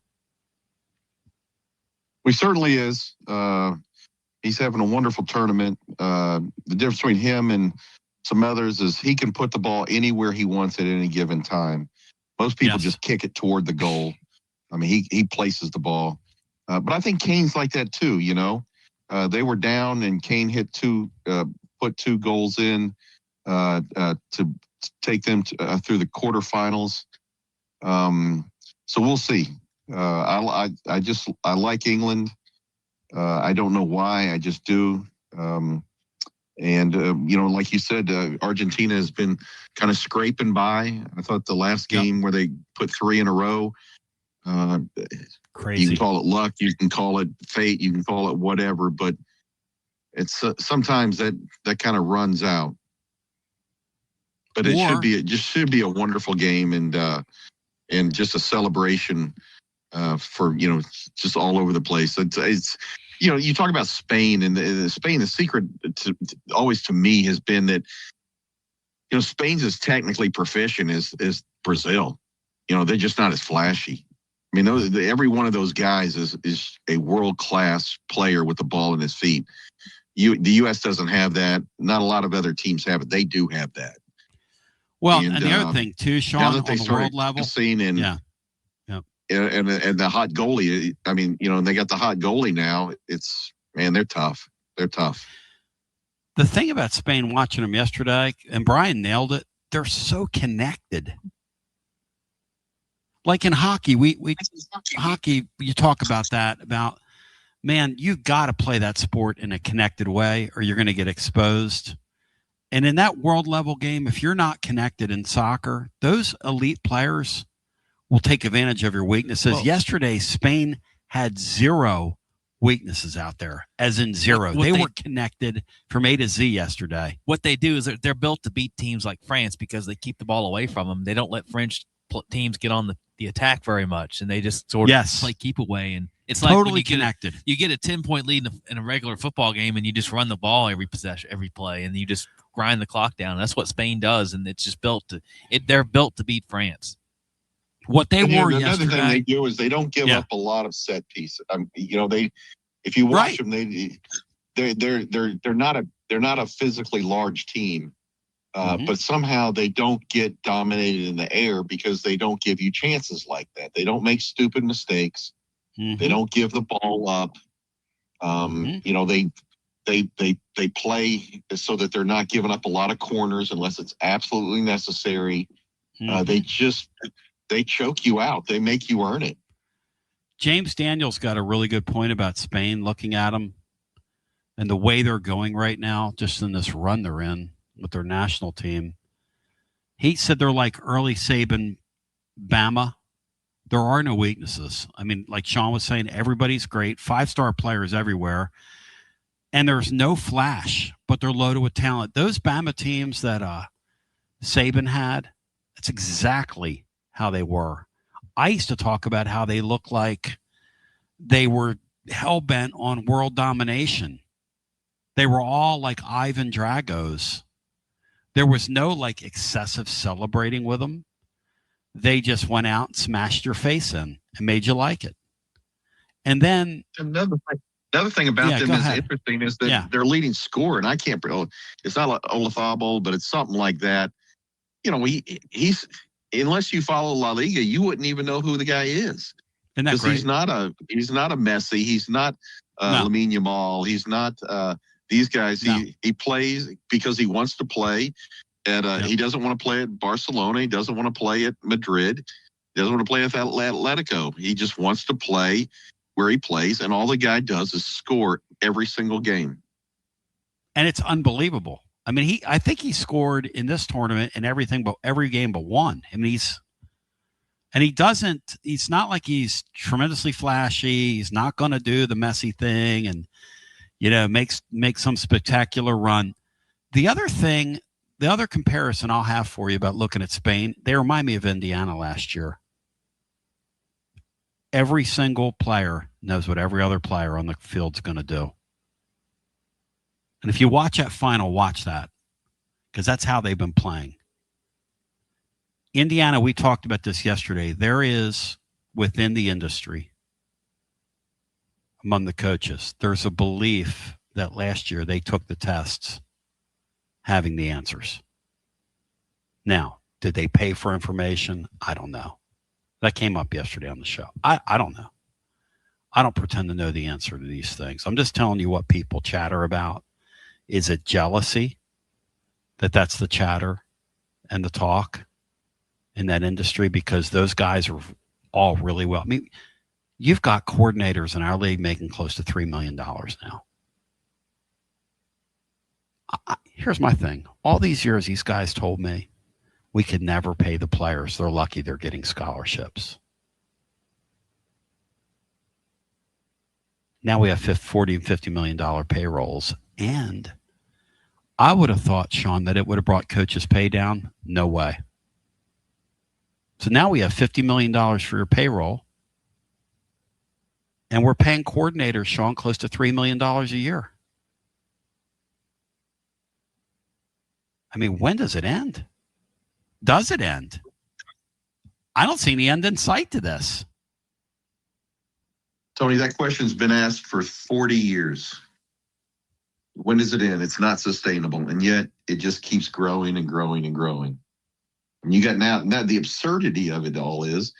Yes. You've got former NFL coaches, Matt Patricia, saying, yeah, I'll be a defensive coordinator at Ohio State. You got Chip Kelly. I know you hate him, but he was a big name at one time.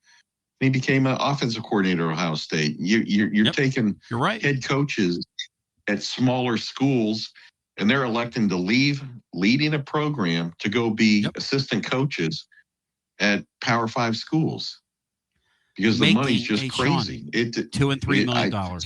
Yeah. It's never, when are they going to stop, paying Hollywood starlets huge money? It just keeps on going. You just got your first trillionaire, in business. It just keeps going. Well, Taylor Swift's now a billionaire. I mean, the entertainment thing is, and there's no telling with her publishing how much money she's going to end up with before it's over. That's a crazy thing to think about. But Ben McKee's going to join. Tennessee's got a pitcher from South Carolina on their campus right now. We're going to talk with him about that. Who is the surprise for the Vols? See if we can pull that out of Ben. Maybe he'll come correct with us at 247. I want to shout out Taylor, who did an incredible job over at tclub.team. Today, I want you to go read that. There is so much information jammed into Taylor's piece. It's crazy today. I had to read the thing 4 times. There's so much stuff in it. But he tells a full breakdown of the roster construction, a full breakdown of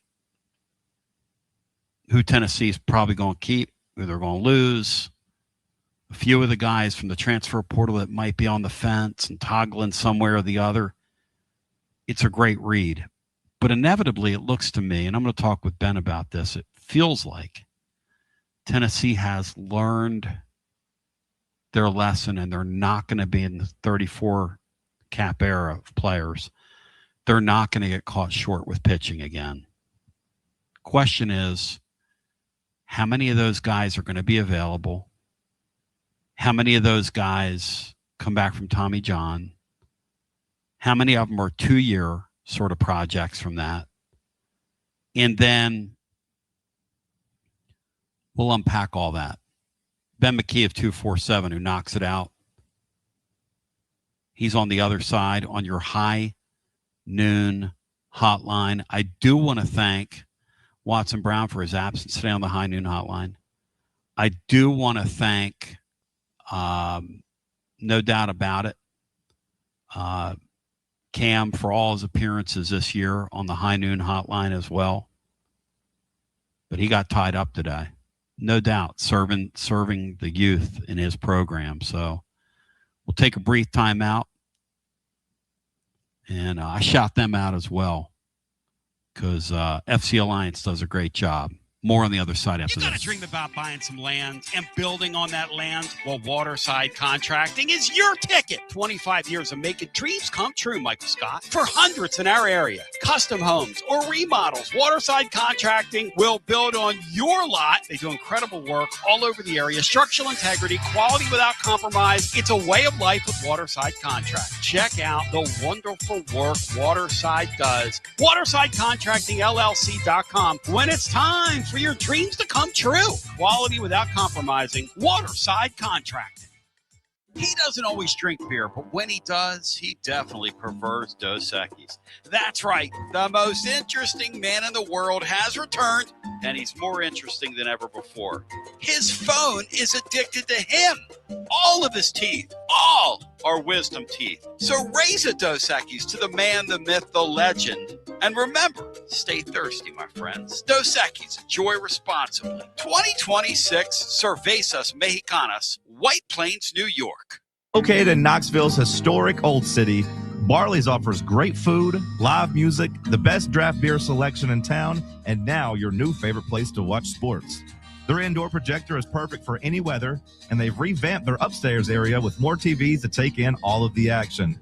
Their menu features hand-battered chicken tenders, juicy burgers, fresh salads, and the tastiest pizza in Knoxville. You can enjoy their happy hour drink specials daily from open until 6 p.m. Barley's Tap Room and Pizzeria. Like our 2026 football Vols, score a T3 TD every time with T3 Vodka, Tennessee's premium vodka, handcrafted with passion, precision, and a whole lot of pride. Right here, handcrafted in the majesty of the foothills of the Great Smoky Mountains. Quality around here isn't just a promise, it's a way of life. And T3's filtered 10 times, 80 proof of vodka, delivering a smoothness unmatched. This dedication to excellence has earned T3 Vodka prestigious accolades, like a 5-time gold medal award-winning vodka and your SIPS Consumer Choice Award medal winner as well. Whether you're sipping it neat, on the rocks, mixing your favorite cocktail, T3 Vodka, your choice for a premium award-winning experience. Be like Maury Hanks. Score a T3 TD. Ask for T3 Vodka by name at restaurants and wine and liquor stores today. Drink it neat, drink it right, and score a T3 TD all 2026 long. Tennessee's Premium Vodka, T3, Tennessee's Premium Vodka, distributed by Empire Distributors of Tennessee. Big news, Basilio family. Get ready because the 2026 Knoxville real estate market is officially shifting into high gear. All signs are pointing toward a record-breaking year, and the energy across East Tennessee is absolutely electric right now. Whether you've been dreaming of finding that next home, looking to capitalize on your current equity, or ready to dive into the investment world, the timing has never been better. Having a game plan is the key to winning in this fast-paced market, and I'm ready to help. Give me a call, Jennifer Morris, at 865-694-5904, or reach out at nextmovesmokymountains.com. That's nextmovesmokymountains.com, and go Vols. Basilio here with the great Chad Stockton of FC Alliance. And Chad, I can hear it in the background, brother. It's World Cup season, and you guys are in the middle of it. Talk to me. We are excited. Our U9 through U12 trials just kicked off today for our locations in Knoxville and in Johnson City. So we're ready to offer any player top-level competition, top-level training anywhere they want to be in Northeast Tennessee. In our programs, we offer competitive play for anywhere from 9-year-olds to 19-year-olds. We've got 2 locations. Our location in Knoxville is kind of our home base, and our location up in Johnson City in the Tri-Cities area is our FC Alliance North. Both locations are growing tremendously, and we're excited about what the future holds here at both locations. Growing the beautiful game in the season of the World Cup. Chad Stockton, how can folks get more information? Go to our website, FC Alliance or FCAllianceNorth.org, and both locations we're happy to serve the beginning player or the more experienced player, because what we will promise is the top-level training and top-level leagues that we can play in for all of our players. Growing the beautiful game in Knoxville and now also in the Tri-Cities, FC Alliance. Thank you, Chad Stockton. Thanks, buddy.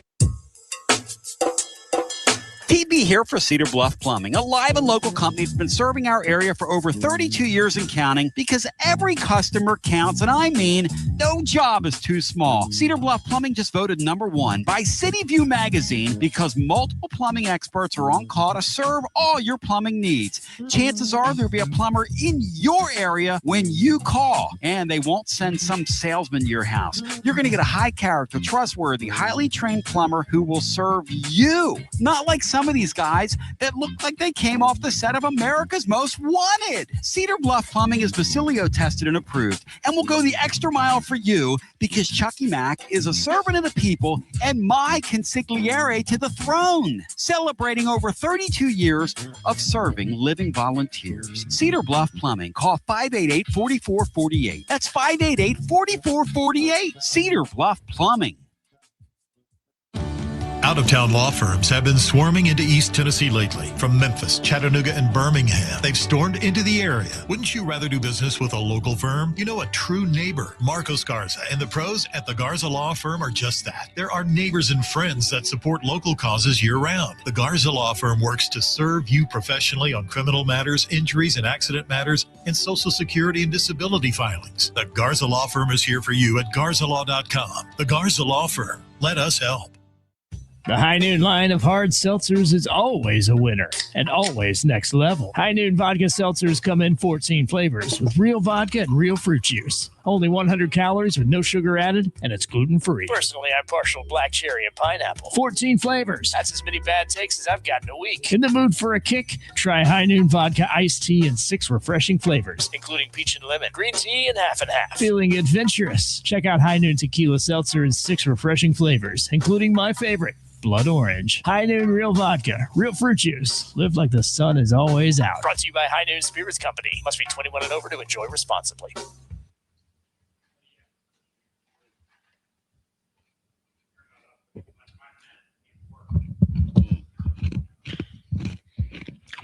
TB back with you. It's an absolutely outstanding thing. Breaking it down scientifically, moving right to left across your device on your High Noon hotline. Put your hands together, meet and greet the great Ben McKee. Ben, how we doing, brother? Oh, I am doing great. How are you doing? I'm in Pennsylvania today, hanging out with Famiglia. It's going to be like 1,000,000 degrees in this summer of heat waves and hot streaks and everything else. I'm hoping my Phillies can get on one in the second half, Ben, but we'll see. I know one thing. Josh Elander's got to feel like they're in a pretty good hot streak right now because that was one great month they just put together.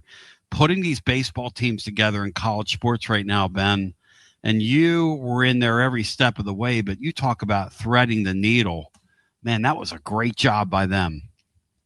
Yeah, I don't know how the offseason could have gone any better when you consider that they went out and hired one of the best pitching coaches in the country, in my opinion. I know that he needs to now prove it in the SEC, but I would be surprised if he didn't, based off of his track record at East Carolina. Again, as people who follow college baseball know that East Carolina is a real program in that sport. It's not what it is in basketball or football. That is one of the better baseball programs in the sport. And for Austin Knight to do what he did there with recruits who are not as highly ranked as the ones he's dealing with in the SEC, and bringing in transfers from random colleges across the country, and making an SEC team look foolish in the regional. I think he's already proven that he's one of the best pitching coaches in the country. He just is young and will now have to prove it in the SEC. So to be able to land Austin Knight a year after the pitching was so frustrating, and then to nail the transfer portal the way that they did, to nail the MLB draft the way that they did, I don't think that this offseason could have gone any better. And it's pretty impressive when you talk about all the different things they have to manage, to your point. I mean, it's an absolute, it's not even a headache. It's a complete migraine that debilitates you for a week because of all the different things you're having to deal with at once. I'd like to see them move the draft up a couple of weeks to right after Omaha.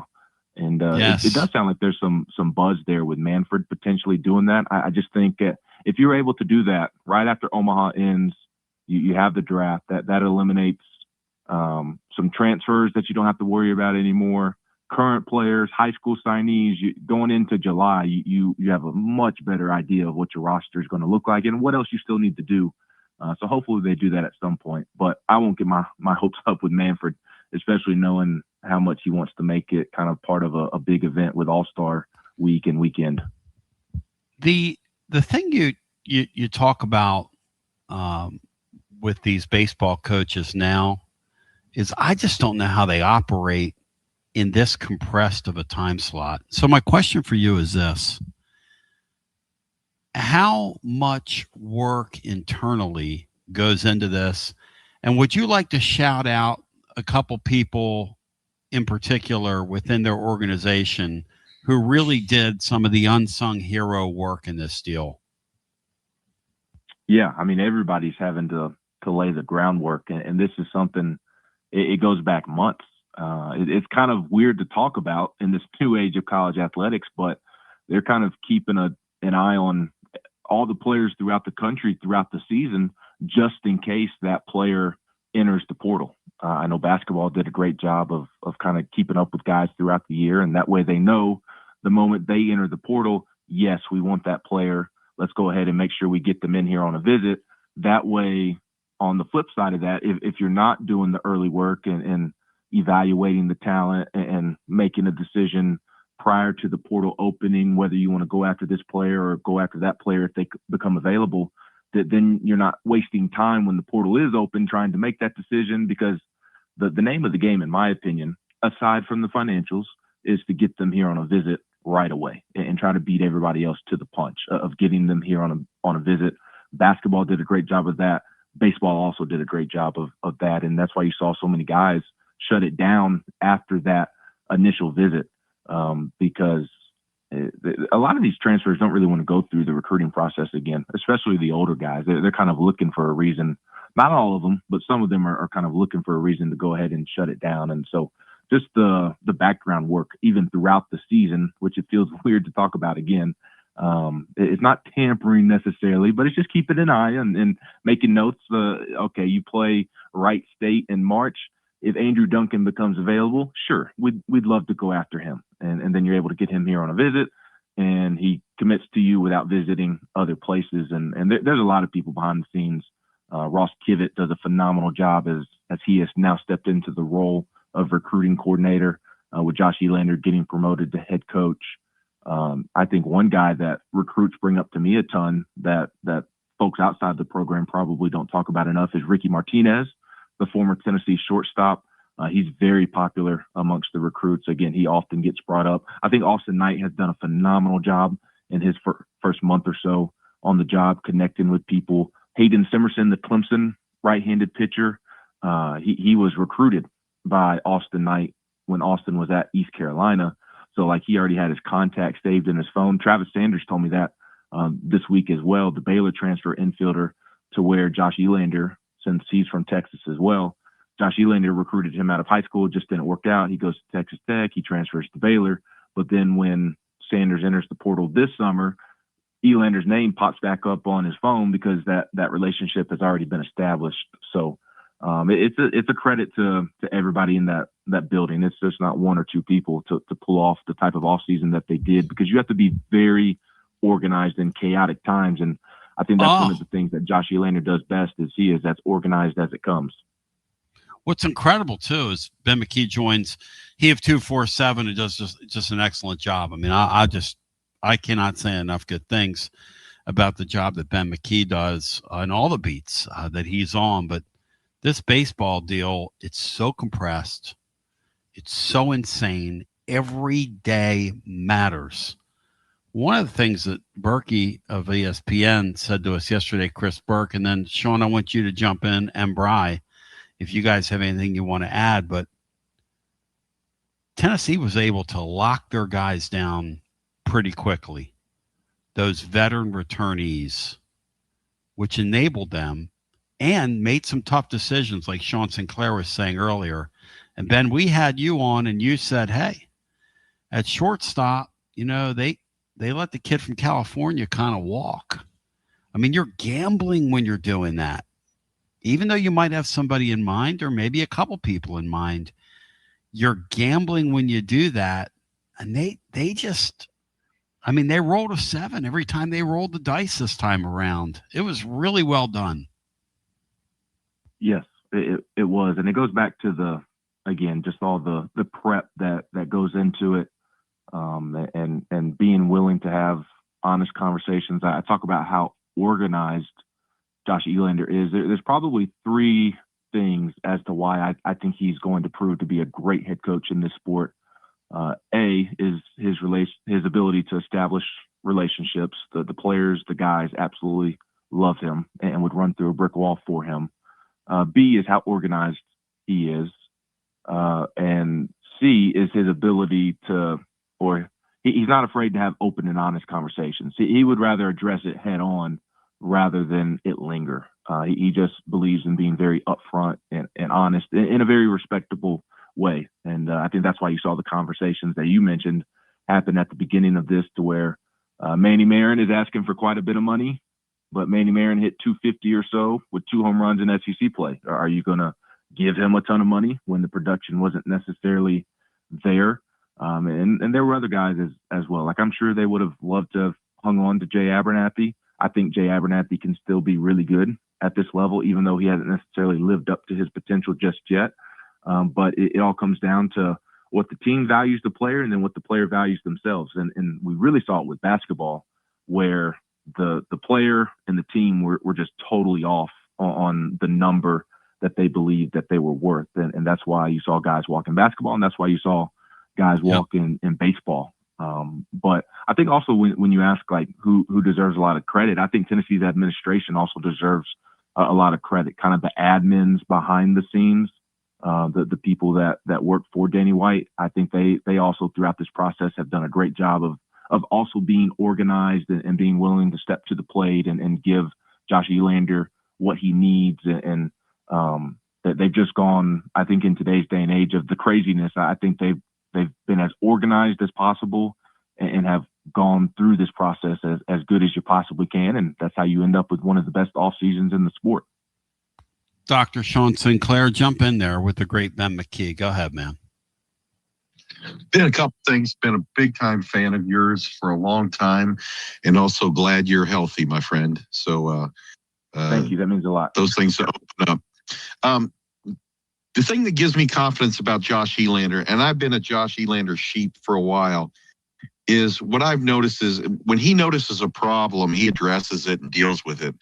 I'll go back to, I always thought that defense was an afterthought for Vitello, not because I didn't think it was important, because we've always just slugged our way out of those miscues.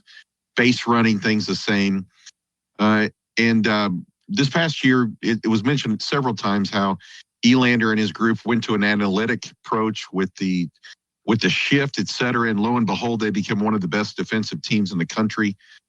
You take a look at holding runners on base and the miscues of base running under the previous regime. And again, no offense, they were great. Vitello's one of the greatest ever, but that was tightened up. And then immediately, did you know that Elander would have the stones to recognize the pitching deficiencies and immediately pull the trigger, have someone already, I think, on the line, hire him and address the bullpen in a different manner than they did?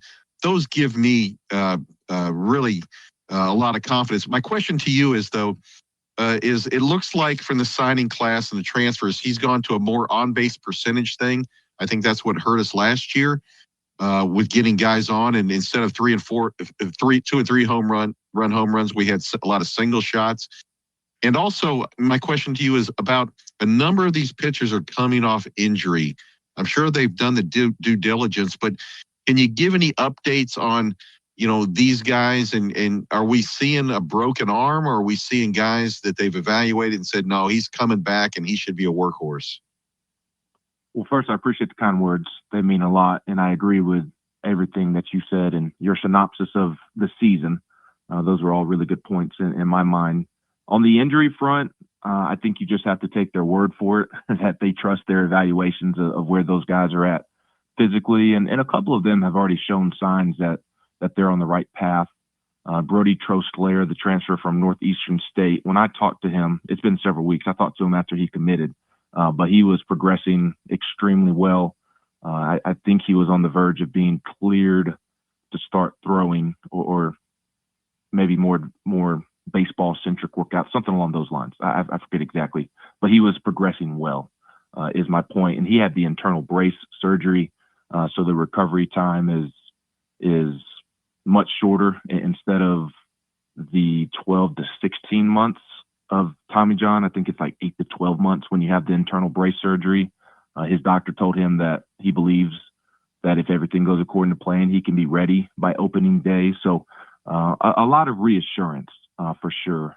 They're obviously not going to take a flyer on a guy that they don't feel confident in. Yes, there's certainly risk, and something that Will Heflin and I have talked about is that now that all the hay is in the barn with the roster, the two next big steps for Tennessee is getting their transfer pitchers healthy and then making sure all these guys develop, because there's a ton of potential. The ceilings are very high. There's a lot of talent. And if it all clicks, Tennessee is going to have one of the best teams in the country next year. And it all starts with development these next couple of months and getting those pitchers healthy. But Parker Detmers from Louisville, he goes up to the MLB Draft League and throws a couple of innings. So you've got guys that are already kind of starting to dip their toes back in the water and are looking good. But it is certainly something they will need to continue to monitor as well. In terms of the offensive profile that they targeted, I do think that they wanted to – I think it was just more kind of what Rick Barnes said. It was just production over retention, that they wanted guys that were proven, older, mature, and who had produced consistently. And I think that's what you saw with the guys that they are bringing in. Some of them, to your point, have higher on-base percentages than what we saw last year. But I certainly don't think that they're sacrificing power or anything like that, and not insinuating that you were. But you get some of those guys who, like I think like of a Wyatt Hanoian, or there's another one that had a big doubles number. And that translates to Lindsey Nelson. I think back to Gavin Keelan, who I think only hit like 8 or 9 home runs his last year at Louisville, but he hit a ton of doubles. And then he gets to Tennessee and ends up with 15 or so. So I think some of those power numbers you'll see increase, while in addition to that, they have the ability to consistently get on base. So I like what they did with the ability to bring in production rather than bringing in guys that profile to be this or that. They're bringing in guys that are pretty much already proven. Now, a couple of them are going to have to prove that they can make the jump from the conference they were in to the SEC, but for the most part on the position player side, it's made up of guys that are already proven. Ben McKee joining. He is 247. And you tweeted today about the fact that Jake McCoy's here, and that he's gone to play college ball. And how significant is that? And if Tennessee lands him, what would his role be here? Is he a weekend guy? Yeah, I think so. Of course, he's going to have to go out and earn it.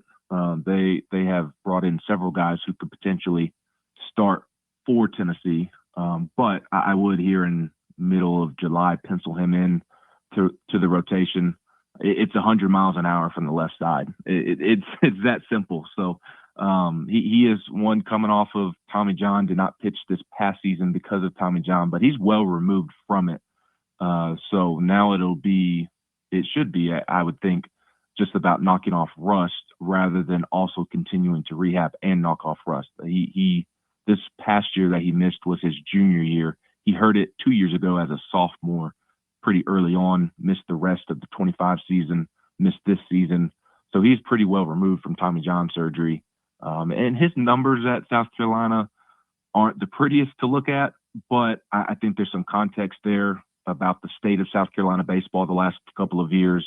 It's still a lefty, 100 miles an hour. Obviously, the Blue Jays were willing to take a flyer on him, although there was always a very slim possibility that he would sign because they have the second lowest salary pool in the draft. And Jake McCoy had a big number in the draft, so it would have had to have taken a real surprise for McCoy not to make it to campus as long as he stuck to his number, which has been the case now on campus already getting to work.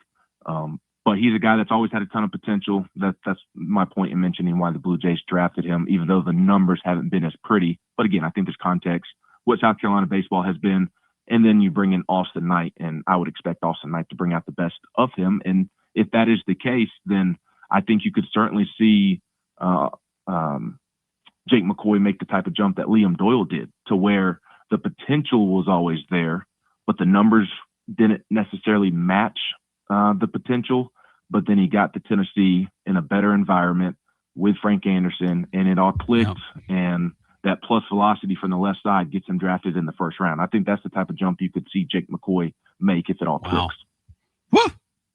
That's exciting to think about. Some of that in this year's club, and especially with an Austin Knight. I mean, look, last year's pitching coach, no offense, just kind of out of his depth, and he inherited a tough spot too. On the way out, who's the mystery man you keep hinting about? Are we in the mood to reveal that today, Ben? Come on, I have this gift, man. People tell me anything. People tell me anything. I have this gift. Would you like me to exercise that gift with you, or what are we doing here? I don't know what you're talking about, Tony. All I know is that there's I know that there's one spot left open on the roster. And would you like to hint at who that candidate would be? Would you like to throw just a little hint out there? Oh, I don't know. I don't want to get myself in trouble. Hey, that's never stopped me. That's never. Hey, Ben, tell a living listener where they can find your work and read about this as it unfolds. And I appreciate you, man. Yes, not to be the teaser that everybody hates online, but it would be a move if it works out that Tennessee fans would be extremely excited about, is what I'll leave it at for now. But folks can find me at GoVols 24/7 and on social media at Ben McKee 14 if they'd like to follow my work. I find you to be wonderful. I find you putting up with Will Heflin proof that God has a sense of humor. And my man, I greatly appreciate you. And how about Heflin's a family man now? Isn't that something? Yes, it is something. That's a great way to put it. It is something. No, I'm happy for Heflin. He's already a great father, and I'm excited to watch him continue to grow into that role. It's the best job in the world. Oh, you talk about a privilege, brother. Absolute privilege, man. And thank you, my man. Great talking with you. Yes, always great talking with you, and appreciate you having me on, and hope you enjoyed the rest of your week. I bow thy head when I say thy name. I love that young man. He and Swaney did their show from our studios for like 6 weeks back in the day. Swaney kept the dream alive, and I love Ben McKee. That guy, no matter what has been in front of him in his career, has gone really hard. That dude goes hard in the paint, and I like that. I like guys that aren't afraid to hustle, and he's certainly one of them. Now, we're going to do a high noon overtime here, and Hoosier Vol Ryan has reemerged, and I'm going to ask Sean something, because he asked me a question, which is this. You don't really believe, Tony, that stuff that you were talking about that's in the industry about Indiana and the fact that they were literally paying people off of staffs to get inside information, because that is what's believed in the industry, that Indiana played a lot of the big games last year with answers to the tests. Now,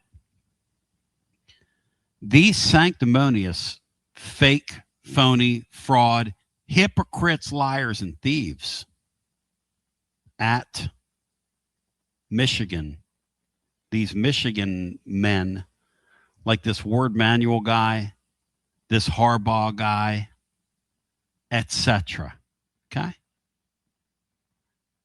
These guys pretend they're different at Michigan, and they're no different. They're no different. And there's a lot of jealousy out there. There's a lot of jealousy But is it? Did it look funny last year? I hate to say this to Hoosier Vol, Ryan. Well, let's wait till we get to our overtime. Because in the meantime, the great William Patterson's on the way next. And ladies and gentlemen, boys and girls, children of all ages, you bow thy head when you say thy name on Fan Run Radio. You have a great day. Peace. You're listening to FM 105.7 and AM 1340, WKGN Knoxville, and W289CU Knoxville. Fan Run Radio. It's high. If I were to tell somewhere sun's up, and it's time for another high noon overtime. The place where we kick back, pop a top, and really get to the bottom of it. Presented by High Noon Hard Seltzer. Made with real vodka and real fruit juice. Only 100 calories with no sugar added and is gluten-free. Live like the sun is always out. And now, it's time for High Noon Overtime.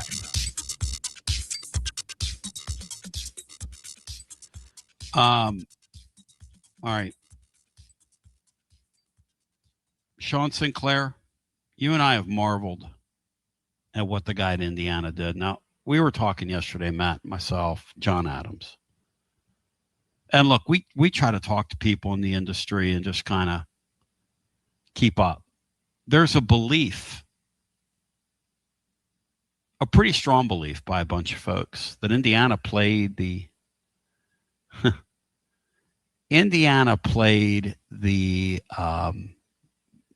games last year with the answers to the test. Now, the reason I cited Michigan is that's exactly what Michigan did, Sean, under Harbaugh. All those years, Michigan pretended like they were different. They had the term Michigan men, and they were people of valor and credibility and all these things. And I would just like to unpack, as part of our high noon overtime today, whether you believe that Indiana last year took some of those tests while possessing the answers. Because here's the thing about what Indiana did in 2 short years. We've never seen anything like it. And there's a belief in the industry that those guys were cheating, that they were paying for secrets, that they had advanced scouting reports, etc. And I want your thoughts on that, Sean. Do you think it's possible? You were inside athletic department and inside the whole deal. What do you believe? I guess anything is possible. It's interesting that new money comes into the neighborhood and all of a sudden people have a problem with it. Nobody has a problem with the highest paid basketball players being in college being from the state of North Carolina. We all know that. No one had a problem with the greatest bag man in the history of the world, also the greatest coach in Nick Saban. No one had a problem with that. Jimbo Fisher pointed that out, and then the Mafia got Jimbo Fisher. Nobody has a problem with that. And here's what I would say to that. Is it possible? Why would anybody, how are you going to get so many people? It's possible, by the way. But how are you going to get so many people at big-time programs to do that for a little upstart Indiana on a coach that has no resume except at James Madison? That's hard to understand. Another thing that's hard to understand. How is it that you take their strength and conditioning coach in 2 years, we bring him down here and he's just totally transformed our football team, who's been a top 20 team the past couple of years? That just doesn't add up with having all the answers. How do you take a guy like Charlie Becker, who's can't even get looked at in his own state, and all of a sudden he becomes a first-team All-American this year and a potential first-round draft pick by having answers to that? How do you take a quarterback that couldn't smell cow and becomes a Heisman Trophy winner?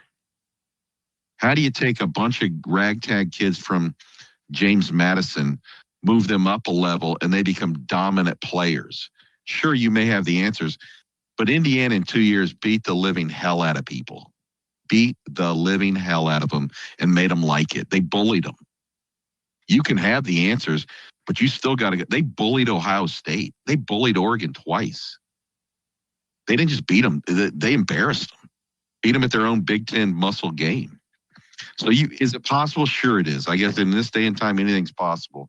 But what I saw, and then you have a coach who's just humiliating people, transformed the whole industry so that there's no more year zero. I don't want to hear about your 5-year plan. Production over potential. I'll take your players and I'll beat you with your players. So again, is it possible? Yes, it is. I've seen so much evidence that they were the real deal that I think they win a national championship if they don't have answers. What's the level of so that's born out of jealousy then? Is that kind of your sense? That's kind of the Cleveland State thing, right?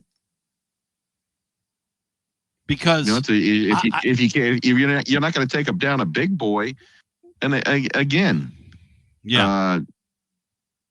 they humiliated the best teams in the country on national.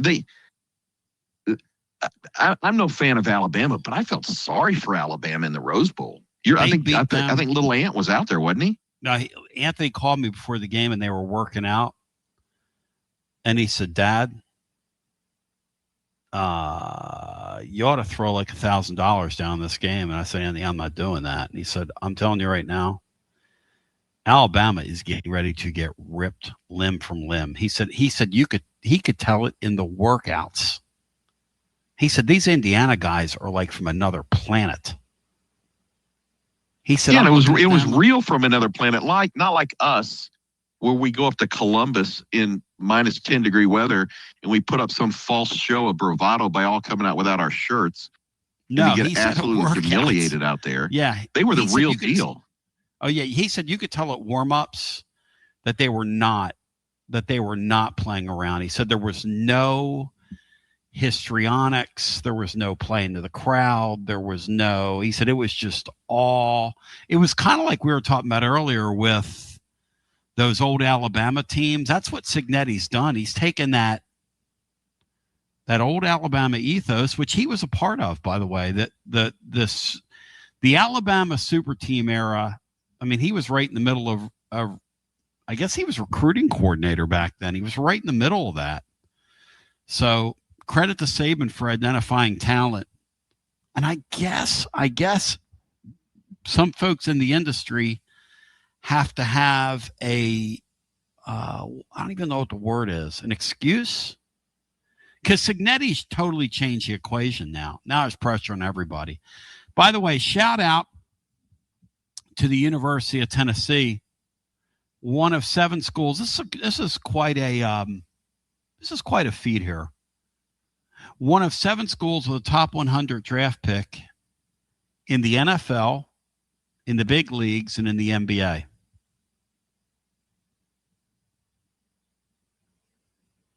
Top 100 draft pick. Tennessee had, and the odd thing is, Brian, first rounder in basketball, yes or no, Brian, the Vols? Yes. First rounder in baseball. And the only sport lacking was the sport we spend all our money on. Football. Or most of the money on. And care the most about. Isn't that weird? And would have had, if it wasn't for injury, would have had first rounders in all of them. Which I wonder how many teams can say that, Bri. But here's the thing. Alabama had a top 100 draft pick in all 3. Arkansas, which is kind of surprising, had a top 100 pick in all 3. Ewad's University of Cincinnati, the Bearcats. And off the top of my head, I want to say Jake Galday was one of them with the NFL. The Natali kid in baseball. And Brian, what was the Miller kid's name, the basketball player? Because I know he was picked. God, what was it, Miller? Anyway, it's not important. So Cincinnati, Louisville did it.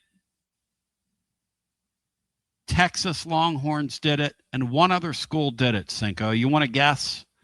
They're spending big money in everything, Sean. That's your hint. And they're really obnoxious doing it. And they have a scandal that they had to deal with that's going to carry into football season, the repercussions of it. Do you care to guess who that is?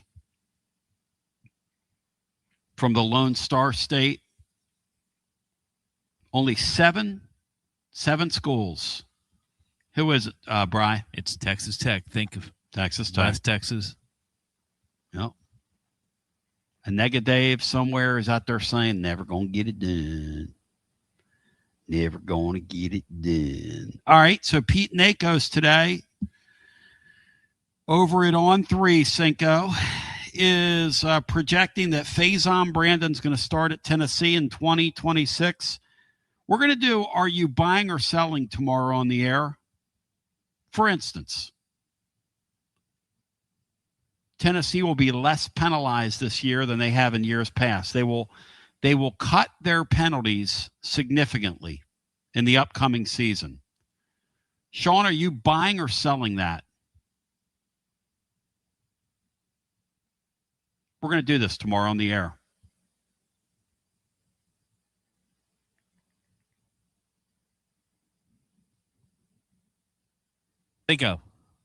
Cinco is muted. Cinco, what happened to you?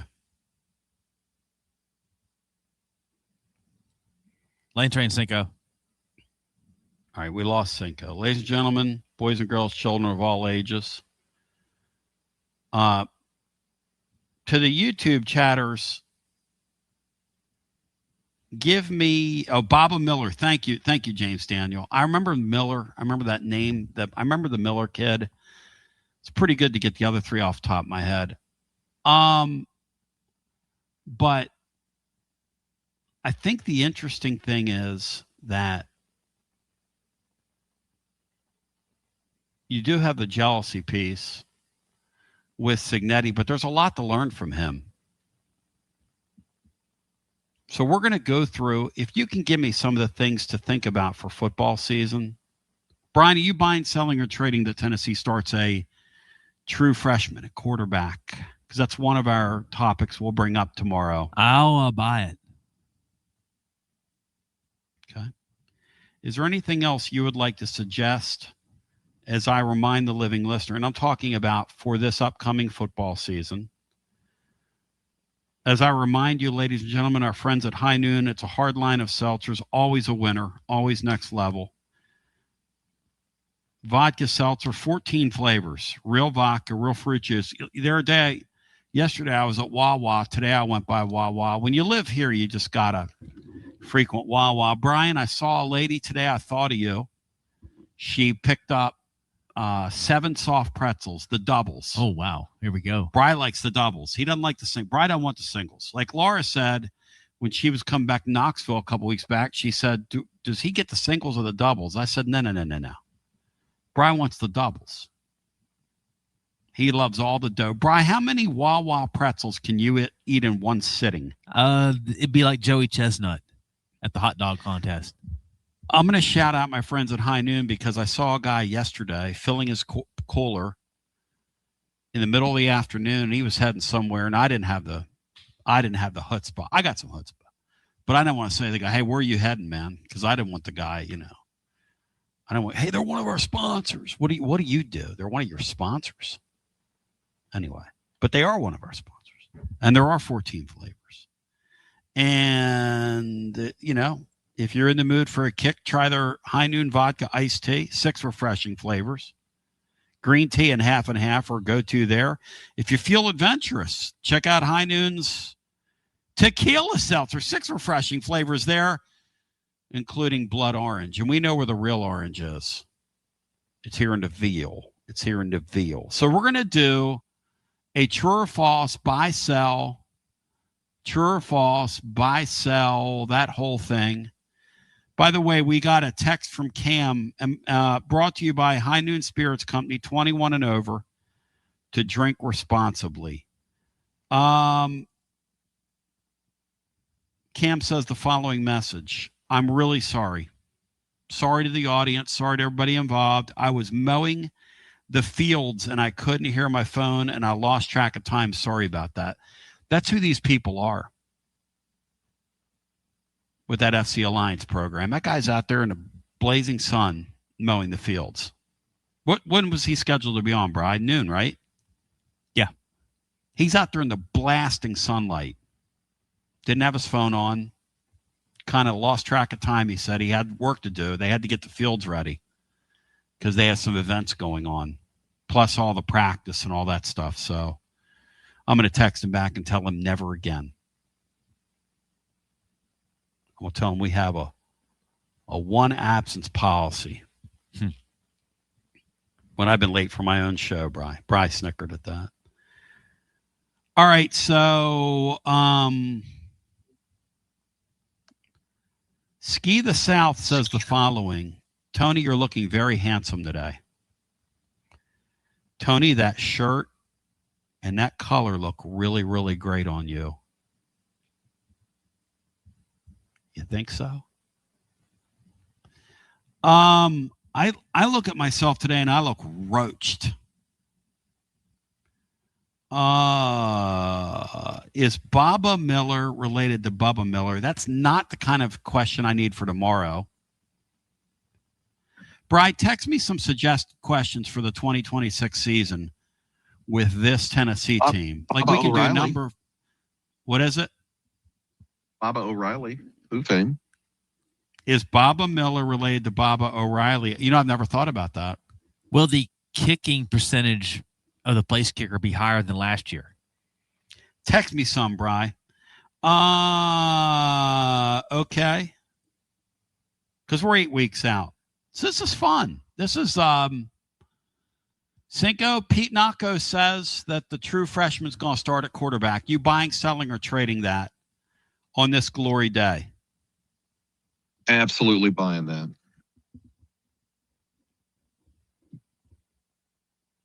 You are buying that. 100%. I was on with Georgie Boy Plaster yesterday, and look, that's a show that they've got sort of a Vandy bent. Okay. And the McIntyre people are royalty, and rightfully so in their deal. And I always have to tread lightly, you know, when I'm on there, or tread lightly in general, because I think the McIntyre people are good folks. But the thing about major college football is that it's a meritocracy. And when you get your opportunity, you either take advantage of it or you don't. One of the young people on there yesterday, the young kid that they just added to the show, Maddox, who's a really good kid, he's got Tennessee background. He said to me, Sean, how will GMAC respond if he doesn't get the gig? And I said, I don't know if that's important. I said, because to me, if I'm him and I wanted to continue to play in college, I would continue to get better. And I wouldn't give up on the Tennessee deal because there are no guarantees. That next snap could be anybody's last, especially in this day and age. How will GMAC respond, Cinco, if he loses the job to a true freshman? Oh, I don't think in this day and time you can give one care about that. And I have nothing but love for the young man and his family. It is what can you produce in college football, both ways. You know, with all due respect to the young man, I've not been impressed with the way. Does he have an allergy? Does he have this or that or whatever? Very Jake Merklinger to me when you are handed the opportunity to be a starting quarterback at the University of Tennessee and you don't take it with your head on fire.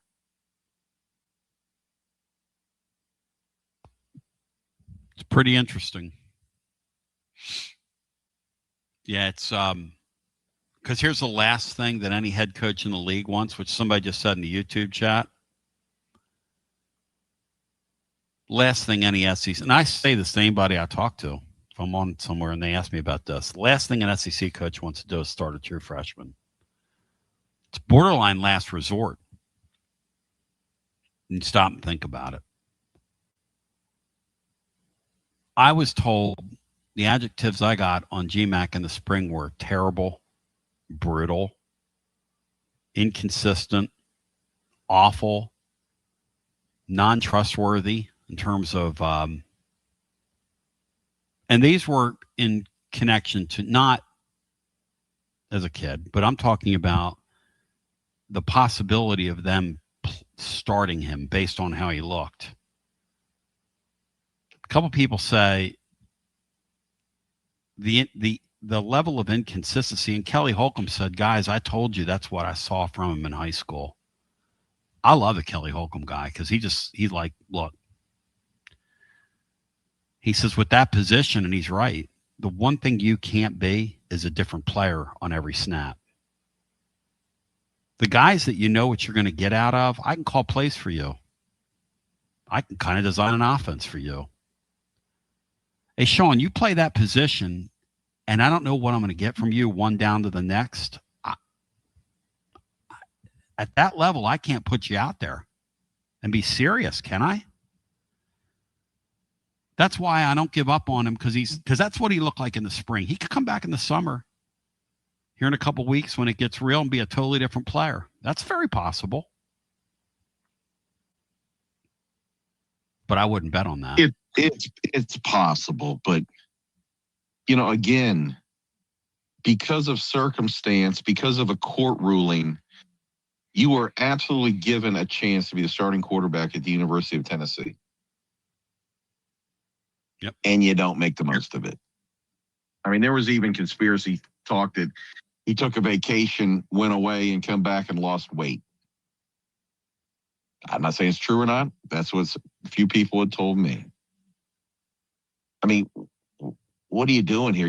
If you have the chance to be a starting quarterback at Tennessee, like Peyton Manning, you lock Brandon Stewart out of the building. You're there 25-8. You're doing everything you can. Oh, you're saying you don't go on vacation. You certainly don't. You certainly don't acquiesce to a true freshman that just got there in January.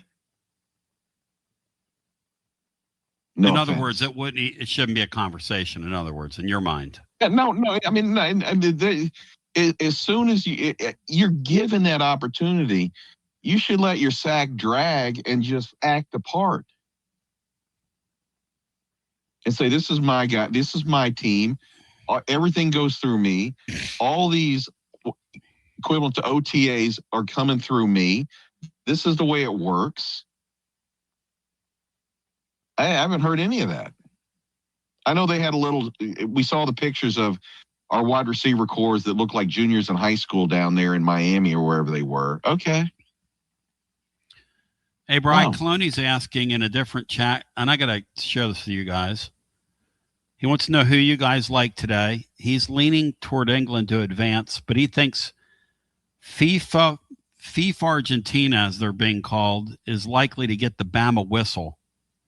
Do you guys believe that FIFA Argentina gets the Bama whistle? Or, Sean, does England have enough world-level start? Because Messi, with our Mexican, our Hispanic population in the country, does huge numbers. VAR Argentina. I like VA Argentina. FIFA Argentina. I like that. They both. Are they going to get a Bama whistle today? Yes or no? A Saban Bama whistle? I don't think so because I think I think FIFA wants another European champion, South American last year, French year before. I mean, the time before. I think they want a little bounce back. Guys, one of the plays on the board that he's thinking about today is if 1-1 is the score after regulation, after 90 minutes rather, 1-1 is plus 450. Brian, is that a bet worth taking? 4-1, 4.5-1 odds so. I think on 1-1 final? I think both teams will score. Nashville believes that England is going to rinse them out of their hair today, Cinco. Is that kind of your sense? I side with Nashville Lee. I just didn't want to say it. I mean, it's just physically bigger. Yeah. They got those two just shining stars up. And now that Bellingham has decided he's going to be Bellingham. Yes. And then you got Harry Kane, doing his thing. I definitely. And the guy that really, he's had a nice tournament, but the guy who's world class that nobody is talking about right now is Declan Rice. Arsenal middlefielder. I think he was at West Ham, perhaps. Led them to a Premier League championship this year. Runner-up at the Champions League to PSG, I believe. I look for him to, as they say, run riot. Goal. Well, you boys have been a riot today. It's been a lot of fun. Tomorrow, we're going to come on. Diskey will be in the house. And Brian, we're going to have a good laundry list, and we're going to add to it tomorrow of things we're going to ask you whether, and we'll boil down a couple of them and allow you to kind of take the poll tomorrow and have some fun with it. Any final thoughts here, boys, on the way out? I think today's game, and I'm with Jude, I think today's game is going to be really wide open. I think both these teams, it's going to feel like that Mexico game. They're going to throw caution to the wind. That's one thing I like about England, and I don't know how that matches up with Spain. I don't pretend to know that if they get there. But they're not afraid to let it roll. I mean, they use their speed on the wings. Cinco, who's the red-haired kid that they inserted in the lineup and they haven't pulled him out? And he's been great for him. The kid on the left side. I think he went for over 100 million pounds to somebody. Because Anthony of this, something. He's you're had right. A I hell don't know, of a but here's the thing that's different. Yeah. Yes. For years, England has wilted. And I saw in the last two games the absolute refusal to die from Kane and the refusal to die from Bellingham. That's what I'm hanging my coat on. Final thing is I want to give a shout out to the mayor of South Knoxville and to Polly Joe. I saw those guys this week. They're both looking sexy as ever. And Yoshi Hee Ho to those two. And I hear you, Josh Elander. I absolutely hear you. You're not going to wilt in the superstar shadow. You're going to come out swinging, and I got your back. Hey, Brian, put these down on paper for me and shoot them to me, okay? You ready? Because these are some of the questions the people on over. And thank you, Cinco. SEA and Sinclair, DDS, beautiful Maryville.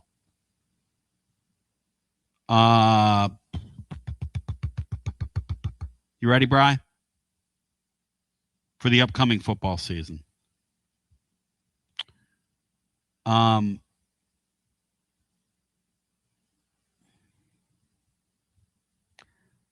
Was the Ski the South guy stranger that you were? Come on, man. That's not a question about the football season. Some of you are clowns. Person that told me I look sexy in our. How about this one, Bri? Write it down for me. Will Bishop break the rushing record? Bri, what should we put Bishop's yardage total at for the upcoming year to make it a decent topic for the show tomorrow? Should we put a number on it?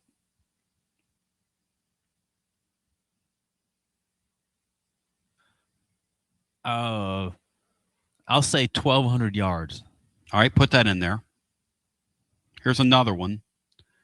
Jacob Bayers asked this. I'm going to tackle these in the blog tomorrow.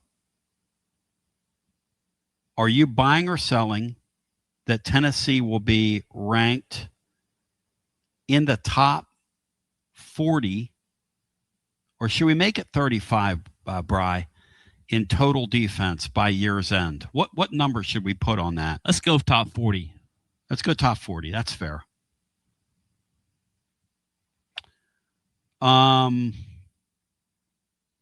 Just want to read this. Ski the South says, Tony, you're looking handsome today.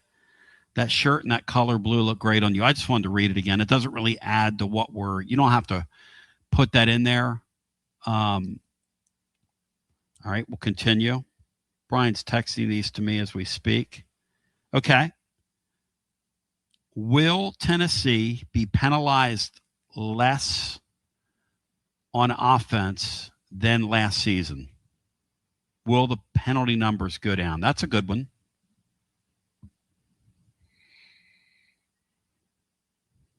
Will Tennessee cut out the number of personal foul penalties on defense now that a few of those culprits are gone?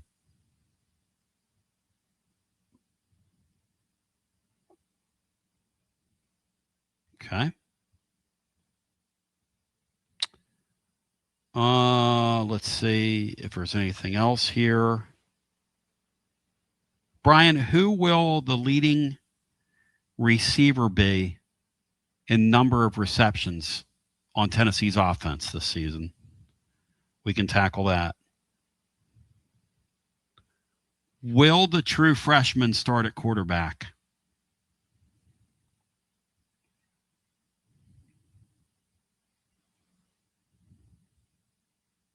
Here's another question, Bri. Will the Vols be alive for a playoff berth when November rolls around? Will they enter the month of November in the playoff race? Yes or no?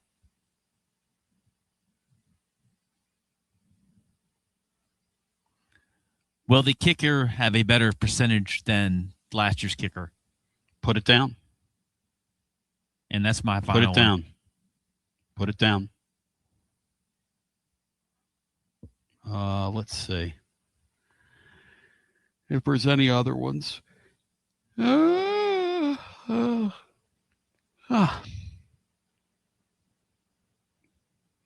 Okay. How will we feel by year's end? Salty Ball wants to know.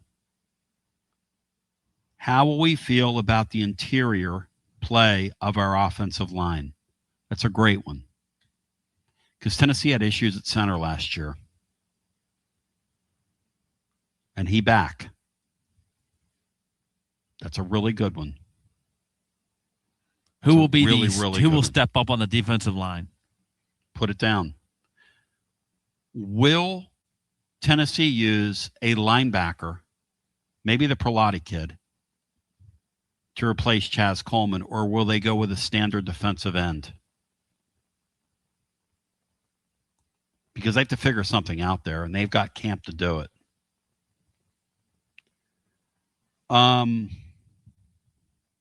Okay. Seymour Joe, here's a good one.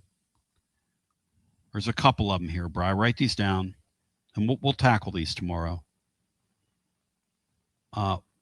Will the laydown lineman be utilized more or less this upcoming season?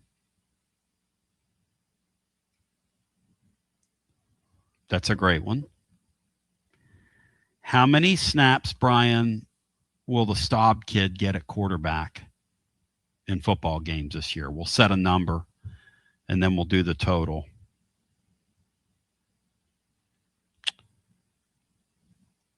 Here's another one, Bri.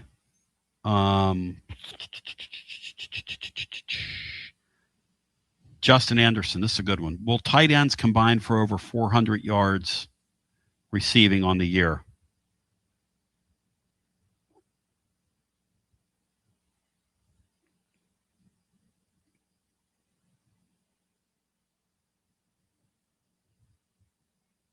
Here's another one, Bri. You ready?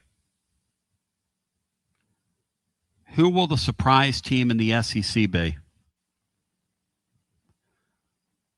Good surprise, bad surprise.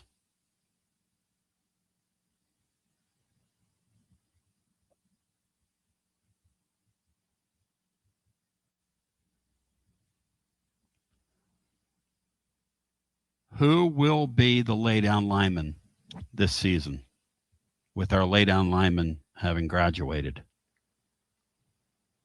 Umarov figures to be a backup, but he's done it in the past.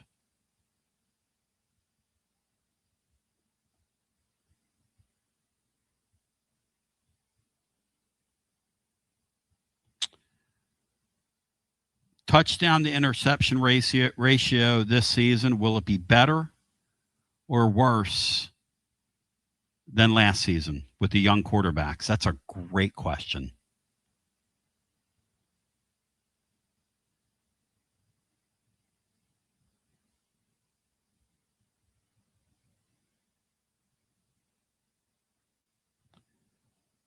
Brian, of course, we have asked, will Faison Brandon be the starter to begin the season?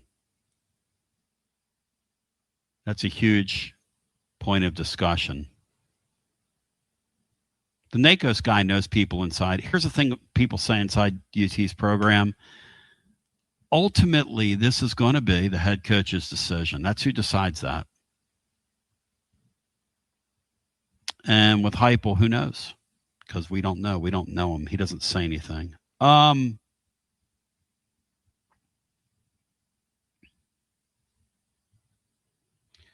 Brian, here's a good one. Which Southeastern coach walks the plank at the end of the season?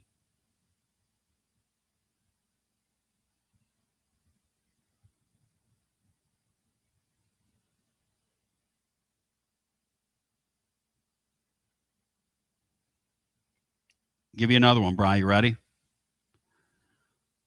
Will the Vols be in a position to call off the Dogs at Vandy?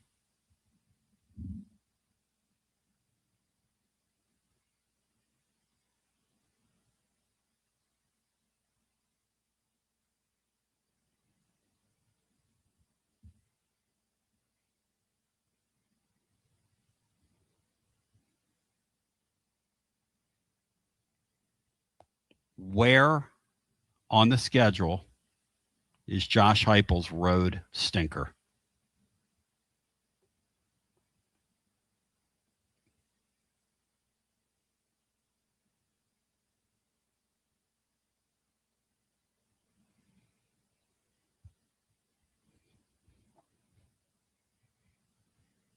Any more you want to add, Bri? That's pretty good right there. It's a pretty good list.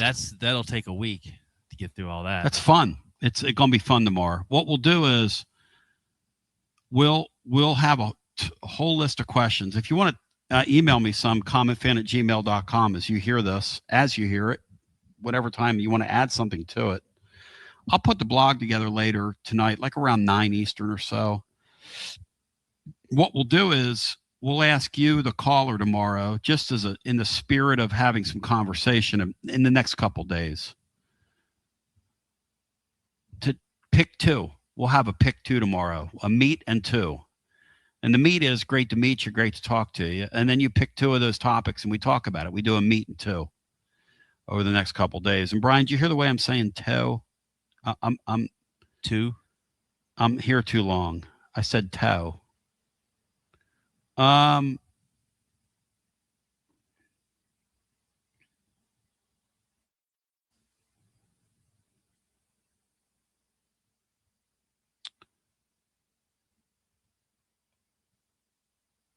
Brian, this is sort of an open-ended question, but how many times will Nega Dave call in and demand Heupel's head? Will he do that this upcoming season? What's your answer to that, Brian? What do you think of the Nega Dave? Yeah, he will do it at least 2 times. Yeah. You know, he's not in here chatting today. I don't mean to yawn on you. Nega Dave's not in here chatting. I did 3 miles this morning out in that heat, and it is warm here. Hey, Nega Dave, as you consume this, know that we've got a huge basketball report coming. I'm working a couple different sources. I'm going to get a full download.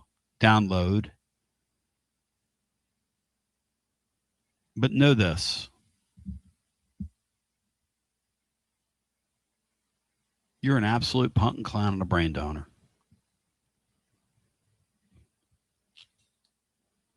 I miss you today. in a perverse, sick, perverse kind of way. Dave,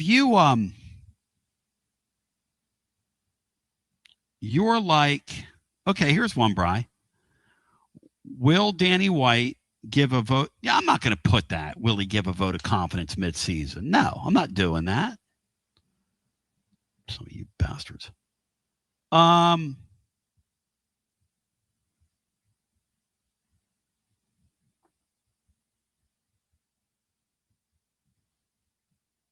right, Brian.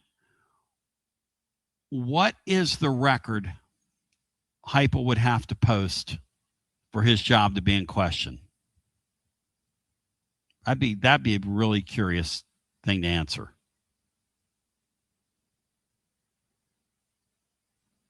What is the record Tennessee would have to post for Heupel?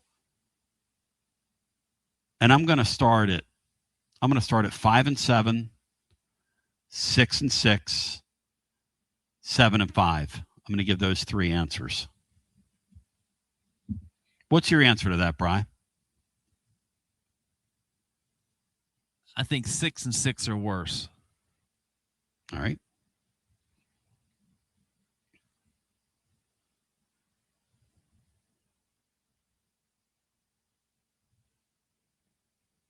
Has the Vol Network, Brian, announced who Mike Keith's sidekick is?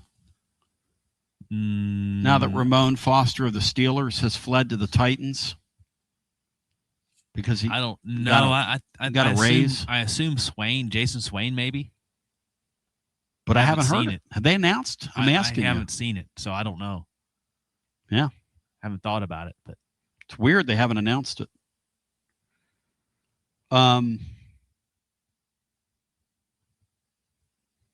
Timothy McGee's answer to when Heupel's in trouble, Brian, would be 4-7 2 years in a row. Would you like Timothy McGee as your boss? First of all, we're playing 12 games. So is that 5-7 2 years in a row? Is that what you're saying? Or 4-8 2 years in a row?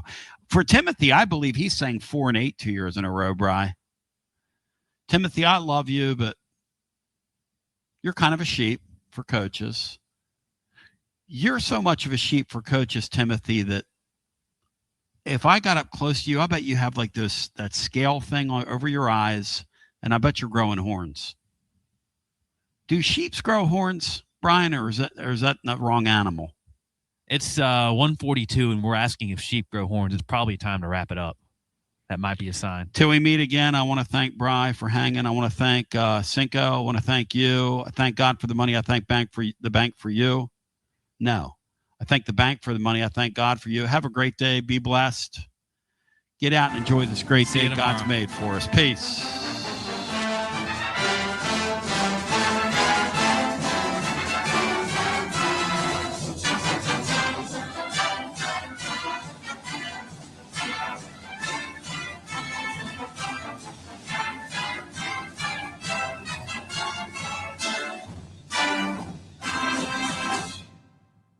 You're listening to FM 105.7 and AM 1340, WKGN Knoxville, and W289CU Knoxville, Fan Run Radio. All right, are you fired up? Are you focused? And are you prepared? My name is Basilio. I'm pumped. Absolutely pumped. You cannot believe how pumped I am to be with you today. You cannot believe how pumped John Adams is to be with you today. John Adams, what's your level of pump right now? I want to know. The world wants to know. First of all, don't put words in my mouth. I didn't tell you I was pumped up. We were both in Pennsylvania at the same time, and I met some people from your area. I asked, there were 4 people. I asked